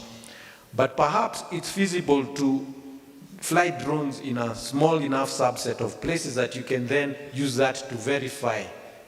So those are the sort of things we look at. How can you make certain inferences on a larger scale by doing smaller data collection exercises?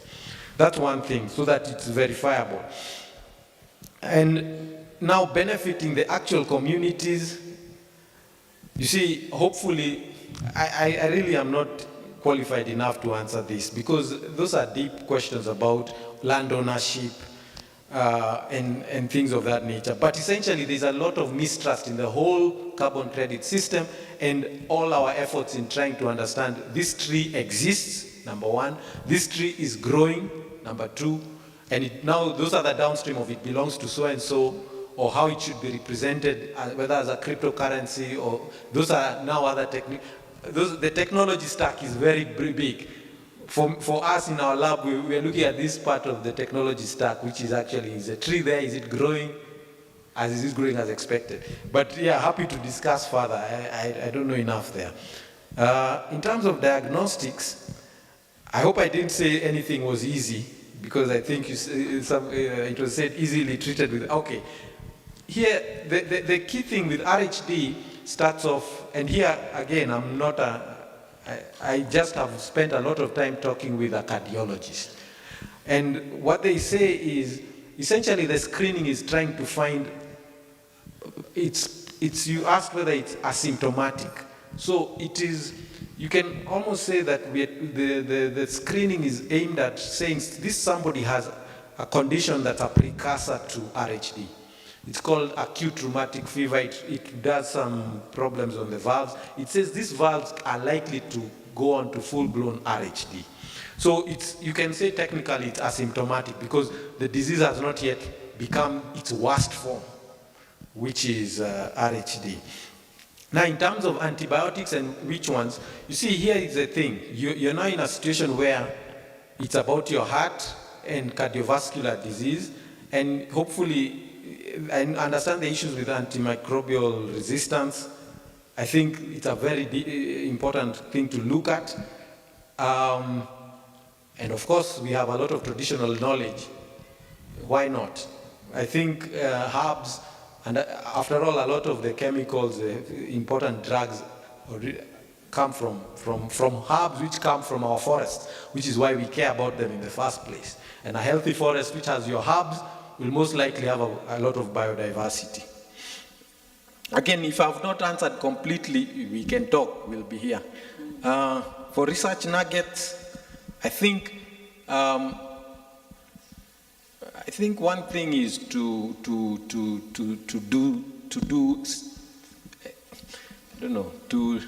actually be doing like research experiments, and to always be working on research problems, and accepting the answer the research is giving you and saying, okay, I need to change, I need to do something else, and essentially being a bit diverse in what you're able to work on, and working with people, a lot of people. I think that is good. Maybe I'll leave the one about fully involving the communities to my colleague. I'll be helped there. AI for cardiography, you asked about the clinicians having trust in AI. Interestingly, we recently, as part of now DSAIL research activities, we try and engage a lot with experts, and we had a workshop on AI in health, and we invited clinicians from neighboring hospitals, and we were actually surprised to find that they've embraced AI in a way that you wouldn't imagine. So they'll say, oh, me, I'll go check certain symptoms that I didn't know about, and I'll confirm them on my gadget because the AI system is there. So I think maybe traditionally people would not have adopted AI, but now I think we need to reevaluate that. A lot of people, because of ChatGPT, are beginning to think yes, I am having a second look. So I think it's not true that clinicians don't trust AI. It's just that AI has its boundary. What can this AI system do? It can't say, take this person to surgery, but it can tell the clinician, can you look here further? So you need to work together with the clinicians to say, where will I accept my AI system being put into my workflow? In terms of orthopedics, you also asked how is it reducing exposure to X-ray. So again, this is work we are doing with orthopedic surgeons, and what we are doing is the following. So right now, at this stage, it's not doing any reduction because the patients we are testing this thing on are going for X-ray, but are also being subjected to this other system which does not involve X-ray. If later we find that the system which does not involve X-ray is giving similar or comparable, good enough results as the X-ray approach, then we dispose of the X-ray, and that is now when exposure to X-ray will be reduced. And you also asked about integrating with Jua Kali.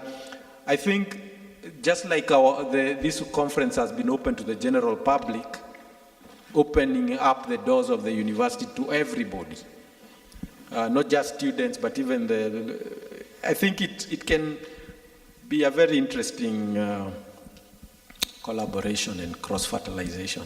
I think I'll stop there.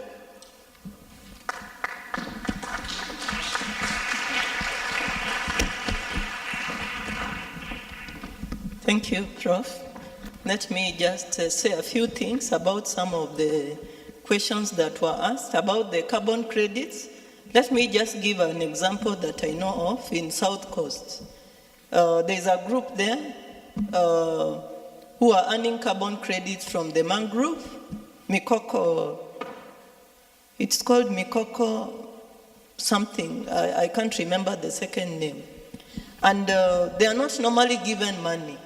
They are not normally given money. They are resources within the community that they benefit from, like schools and other community benefits. It is not individuals benefiting and money being given. So, and it is very difficult for an individual to earn those credits because normally it is on a large scale. It is on a large scale, so it normally works more with if it is tree planting at a large scale. Like now what we are being told, I don't know whether it's happening in Kabarak, the university, the 15 billion tree challenge, we have to report how many trees we've planted, complete even with the GIS, the point, so that they can be able to verify.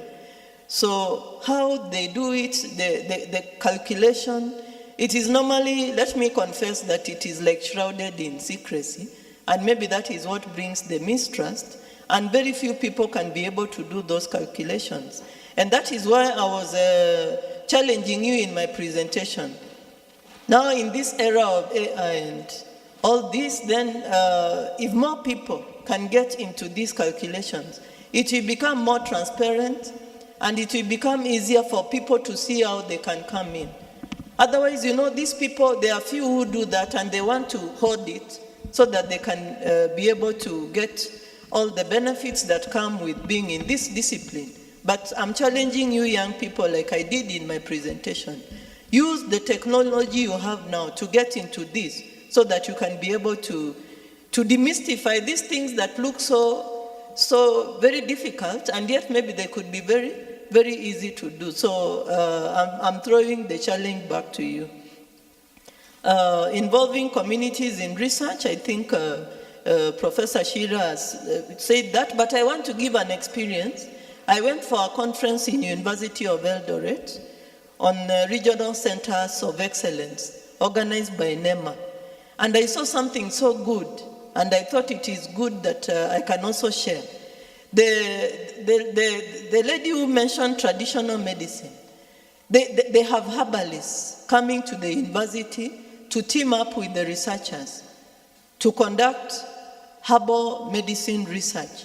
And before we started, the herbalists They even have uniform they have been given by the university that is branded, and they sang traditional songs and welcomed us, and then they actually said what they talk about. Don't you think that is good? So I think if we can encourage more of such, because there's a lot of traditional knowledge, and if we lose our traditional knowledge, then we are in trouble. Don't you think so? We really need to harness our traditional knowledge. So I think that is important. GMOs. Sometimes I teach aspects of GMOs when I'm talking about how to deal with the pesticide treadmill and how to reduce pollution and whatever. I don't want to handle the health aspect because there's a lot of politics. There's a lot of politics in GMOs. But maybe the economics, because like now, if we embrace GMOs, it means if we grow these crops or we grow the seeds, so if your maize produces, you cannot take that maize and grow it. It will not grow. Or if the beans produce, that is with GMO, you cannot take those bean seeds and grow them and they grow. It means you have to go back to get the seed from the person who actually has the seed. So for example, like Monsanto is the one that is done a lot of research in GMO, and they are the ones who supply this. So if we are going to rely on one, what can I call them? One company or where we are to get our seeds, and they are not even Kenyans, what are we doing? Aren't we being enslaved when it comes to food? That could, to me, could be the concern. Because if I cannot grow my own seed, like beans, how many people go to get certified seed for beans? I do small-time farming. I just get the beans I got for last season. They are the ones I grow and they produce. Like now, I'm waiting to harvest next week. I'm looking for time. I go to harvest, and I may get like 3-4 sacks. That's enough for me, and I can sell a bit, yeah? But if I cannot grow those beans, that I have to go back to Monsanto and ETC to get it, and they are not even Kenyans. If we annoy them, what can they do? And you know our traditional seeds, are we preserving our traditional seeds? How far are we preserving them? We don't have a seed bank. I don't know whether we have a seed bank. So if we don't have a seed bank for traditional seeds, the maize, the beans, the what? And then we are being told we cannot share with our neighbors. Aren't we being enslaved when it comes to food? And if you rely on me for food, what can't I do with you? Yeah? Yes. I can do what I want with you because you require to eat. You know, we eat to live. So, it is going to be enslavement. Can I leave it there? Okay. Please don't crucify me. So, when it comes to antimicrobial resistance, maybe what I can say, because I have done research on antibiotics in the environment, antibiotics in water, and how are we discharging even our pharmaceutical waste? How are we discharging it? So, do you think maybe we are also at risk? It's not only the children. The water we drink, because when your medicines expire, tell me the truth. What do you do with them? You throw in the dustbin and it goes to the dump site, or if it is in liquid form, we pour down and then it goes to the sewage treatment plant. In the sewage treatment plant, there is only primary and secondary water treatment. We don't have tertiary to deal with the chemicals, the antibiotics, the emerging, even by the way, even the cosmetics, even the cosmetics, there are emerging pollutants even in the cosmetics. So we don't do tertiary treatment. And then the water goes to the lakes, it goes to the rivers. Then when we dump in the dump site, it goes to the ground water. So do we have pharmaceuticals in our water, whether groundwater or surface water? So now then, it means with time, we are going to develop actually antimicrobial resistance. What about in our food? See, people are not very, very honest. If I inject the cows that I'm selling milk, do I tell people that I gave them antibiotics and I'm supposed to pour the milk for the next 7 days? We don't observe the withdrawal period. So we take milk with antibiotics. We take meat that has antibiotics because when the cows get sick, they are injected. If they are not getting well, they are sold to butcheries and we eat them, the meat. So we are in the milk, in the meat, in the water. We are loading our systems with antibiotics. So when we get sick and we are given antibiotics and we don't recover, TB and these other bacterial infections that require antibiotics. So where are we? It is a challenge. For me as an environmental health expert, for me, I feel it is a real issue. So I want to throw it back to you because I feel for me it is a real issue. We really need to think about what we are doing. So that's what I wanted to talk about AMRs, and I thought it is good I mentioned that concern. AI is good. I just want to ask you this question. You may not answer me. If you go to the doctor and you tell them, I feel this and that, and then they start consulting AI, will you trust this doctor? Will you trust them? No. They just tell you, okay, just hold on, let me consult AI. Will you trust them? No. So how do we use AI in diagnostics and other things? Is it going to replace our innovativeness and whatever? So even as we embrace AI, do you think also there is a danger that it may stifle our thinking, it may stifle our innovativeness, and even in schools in medical schools, maybe it could be an issue of concern. Don't answer me, but that is something that we can talk about as we eat lunch or whatever. I hope there's lunch, madam. Doc. A research nugget, lastly. I normally tell young people, especially for years when we are seeing them off, those who survive are those who can be able to solve society's problems. So if you can solve my problem, then you are in business. So in research, if you can be able to identify a community need and solve it, then you are in business. Maybe that is the nugget I can leave. Thank you. Thank you, Professor.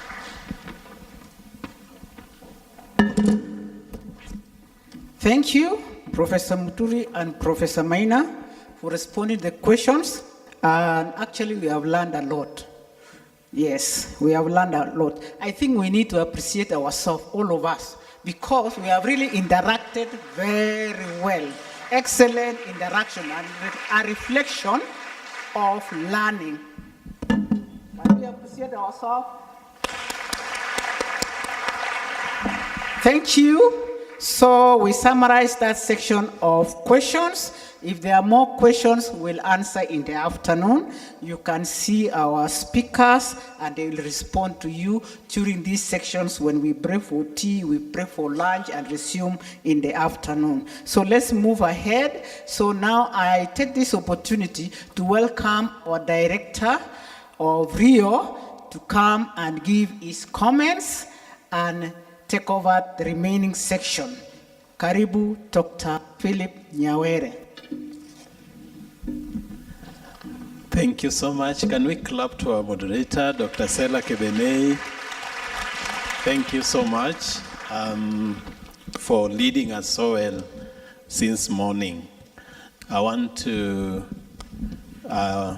appreciate each and every one of us. First of all, sir, I want to request through the VC and the DVC that have been given some special request here before I can be able to do a vote of thanks.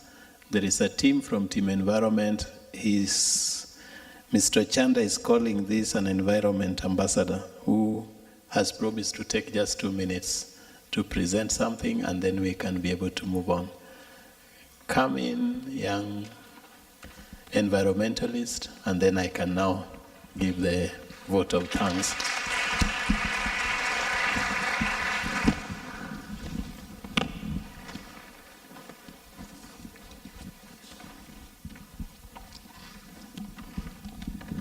Hi, my name is Megan Jenga, the team environmentalist of Kenya and the environmentalist.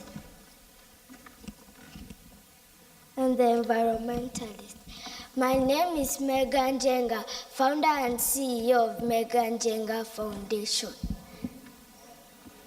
My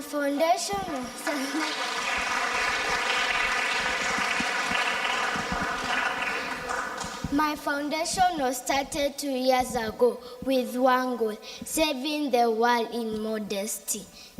We planted trees, 3,892 trees, and by God's grace, we are targeting 2,500 trees by the end of this year.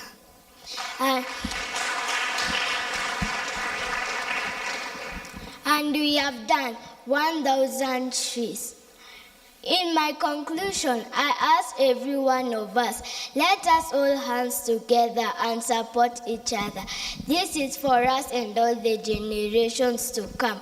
Ladies and gentlemen, that's all for Megan Jenga Foundation. Thank you. Wow, thank you so much. We have another ambassador here.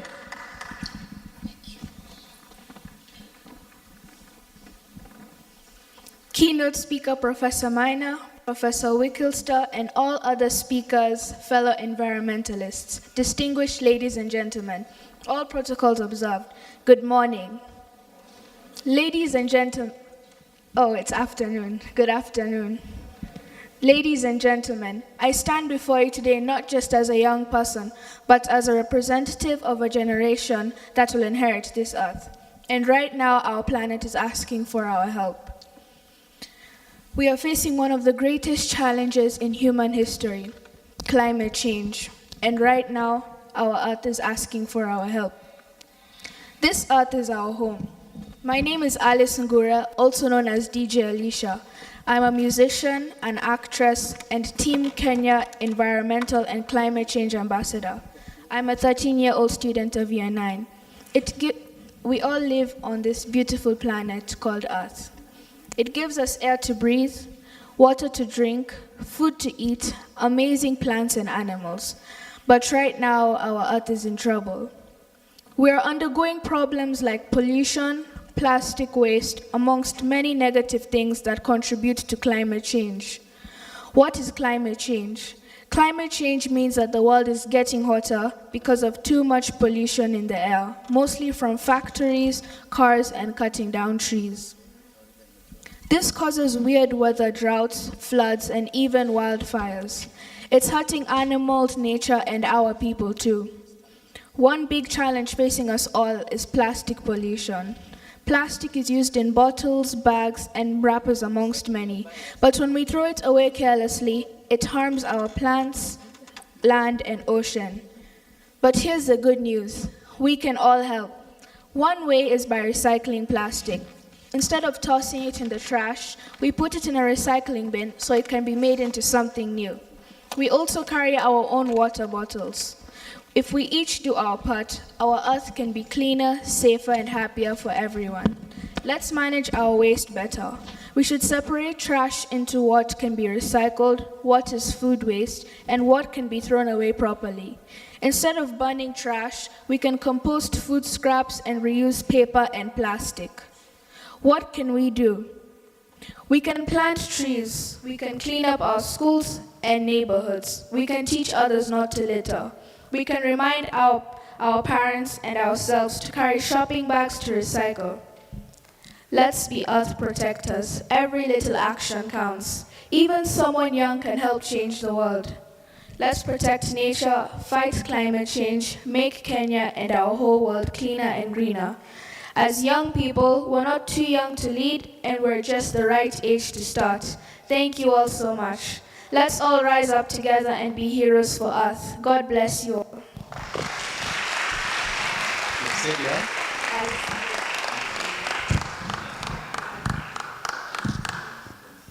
Wow, can we give our environment ambassadors a round of applause? Wow, this is amazing. This is amazing, and we thank God for this.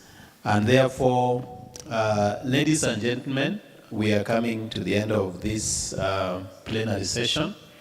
I want to give my vote of thanks to the Vice Chancellor of Kabarak University, Professor Henry Kiplangat, to the DVC, Academic and Research, Professor John Ochola, and the entire management of Kabarak University.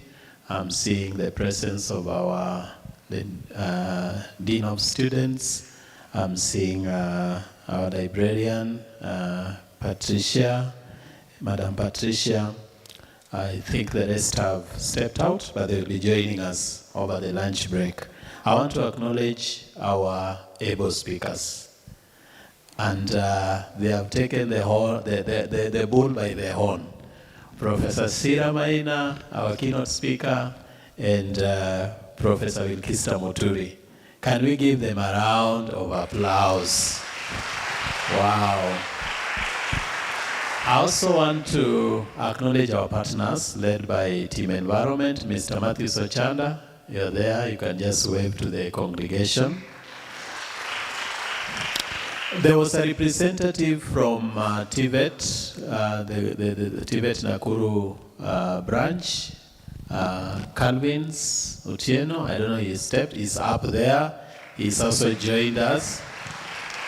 And a big team of Team Environment are with us. Can I see them? Team Environment who have joined us. Wow, beautiful. Thank you for coming in to join into this conference. I want to acknowledge our online followers. There are so many who are following us, but I want to clarify that we have got 3 links. There was a link for each of these conferences, data science and artificial intelligence. There is a link for energy and environment, and then there is a link for pure and applied sciences. So I know some of them have gotten lost online. So please use the one for data science and artificial intelligence for this session. We had already clarified that. But in the afternoon, we'll be going to respective links.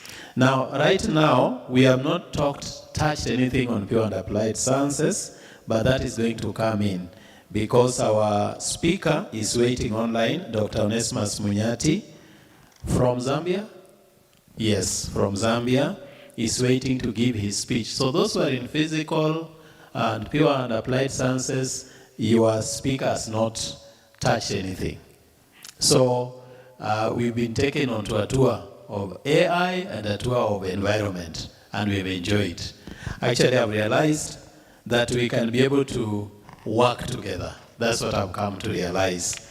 So I want to also appreciate the Dean of School of Science, Engineering and Technology, represented here by Acting Dean, Dr. Caroline Chepkirui, and the HODs. There's HOD of Mathematics and Actuarial Science, Mr. Mwangi. There is HOD for Computer Science and IT, Madam Laura. You can just wave, please. I don't know if Mr. Mwangi is somewhere. Yes, thank you, sir. Mr. Mwangi is there. I want to acknowledge the faculty members. You have already been acknowledged by our acting dean. And to able students for just sitting there and being patient. Can you clap to yourselves? Thank you so much. Thank you. I want to say this in brief, that we've had collaborators. And the collaborators here are the Team Environment. We were supposed to have had a big conference from Tuesday, but there were some logistical challenges. and these are being addressed. We shall be able to handle that later. Team Environment, Kefri and Kabarak was supposed to have a big conference basically on energy and environment, but we've incorporated them into this. Sir, allow me to note a few things as I give my vote of thanks here that this far we have done 3 conferences which were well attended. Today we are doing another 3 conferences which will mark 6 conferences this far out of 13 in the year.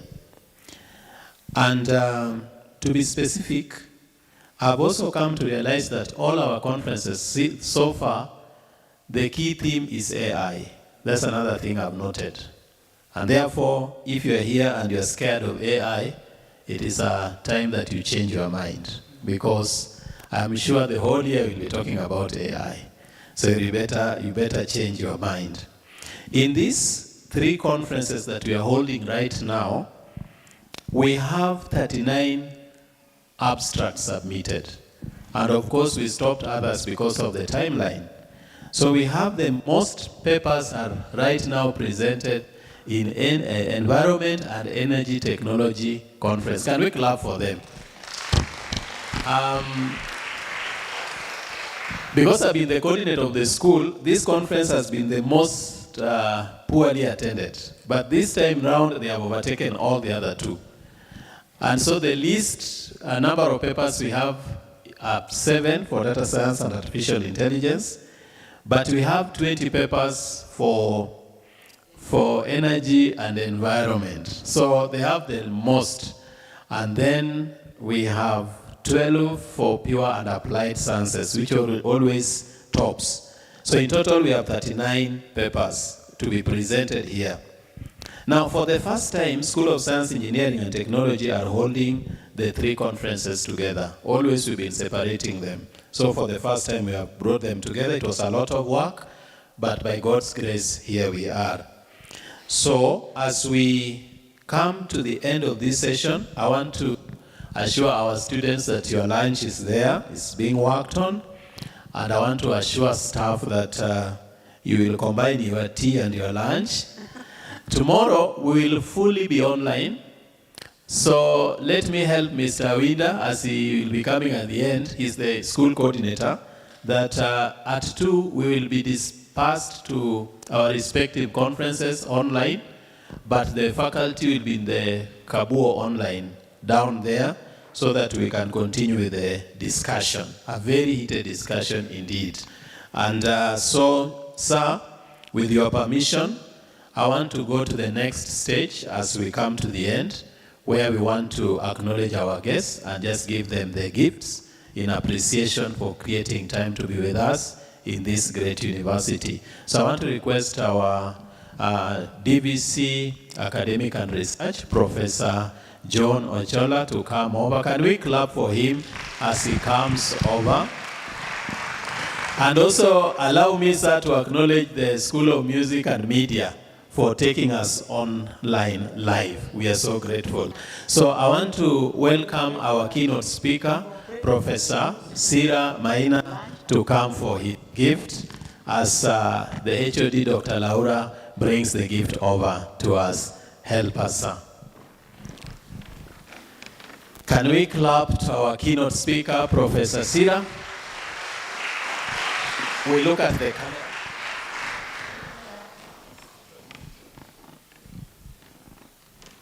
Okay, thank you so much. Next, I want to welcome Professor Wilkista Moturi. We are very much gender sensitive, so welcome, Prof.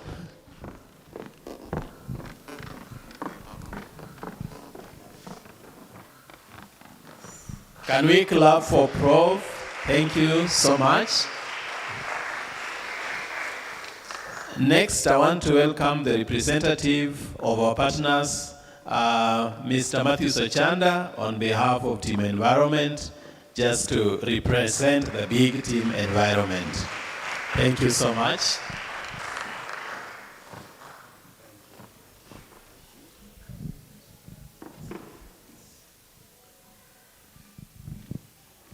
Thank you so much. Thank you, sir. So can we clap for Prof for helping us through that? I want to now request this meeting to be closed by a word of prayer. I don't know where is Professor. Okay. Dr. Laura. Thank you. Dr. Okay.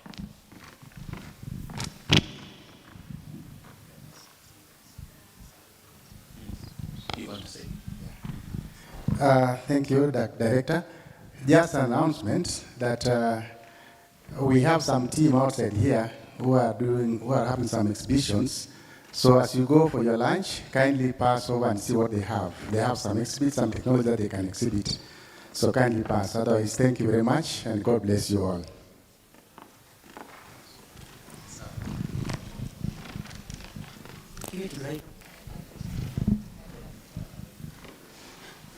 Another announcement before Dr. Laura closes for us with a word of prayer. As you leave for the staff, as you leave for your tea, you will be proceeding for lunch. So ensure that you pick your ticket for lunch from the reception. And the students, you're welcome for lunch in the dining. So you will wait to be given also a ticket. Thank you so much. Welcome, Dr. Aula.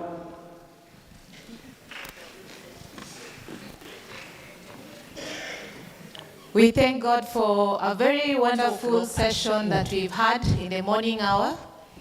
Thank you, our keynote speaker, our guest speakers. Thank you, our students. Thank you so much, each and every member who has attended to this very point. I want us to pray. We want to thank God for enabling us to come this far. Let's pray. Our dear Heavenly Father, we come before you this afternoon with thanksgiving in our hearts. Thank you for leading us so well.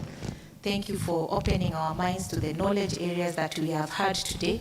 Thank you for those insights you have given unto us, and even the next steps that we are planning to go to and work on, oh Lord. As we break to go for lunch, Lord, I pray that you may bless the food that is before us. And also, as we prepare to go for the afternoon session, I pray that you may lead us. In Jesus' name we pray. Amen. So for the students, our dear students, there are meal cards that you're going to be given. For our staff, we take our tea, we combine it with the lunch. Then at 2, we meet at the Kabuo. Now for the management and our guests, you and the HODs and the coordinators, we are going to have our lunch. This is going to be in the university library. I think that's all that we wanted to make the announcement. Thank you so much.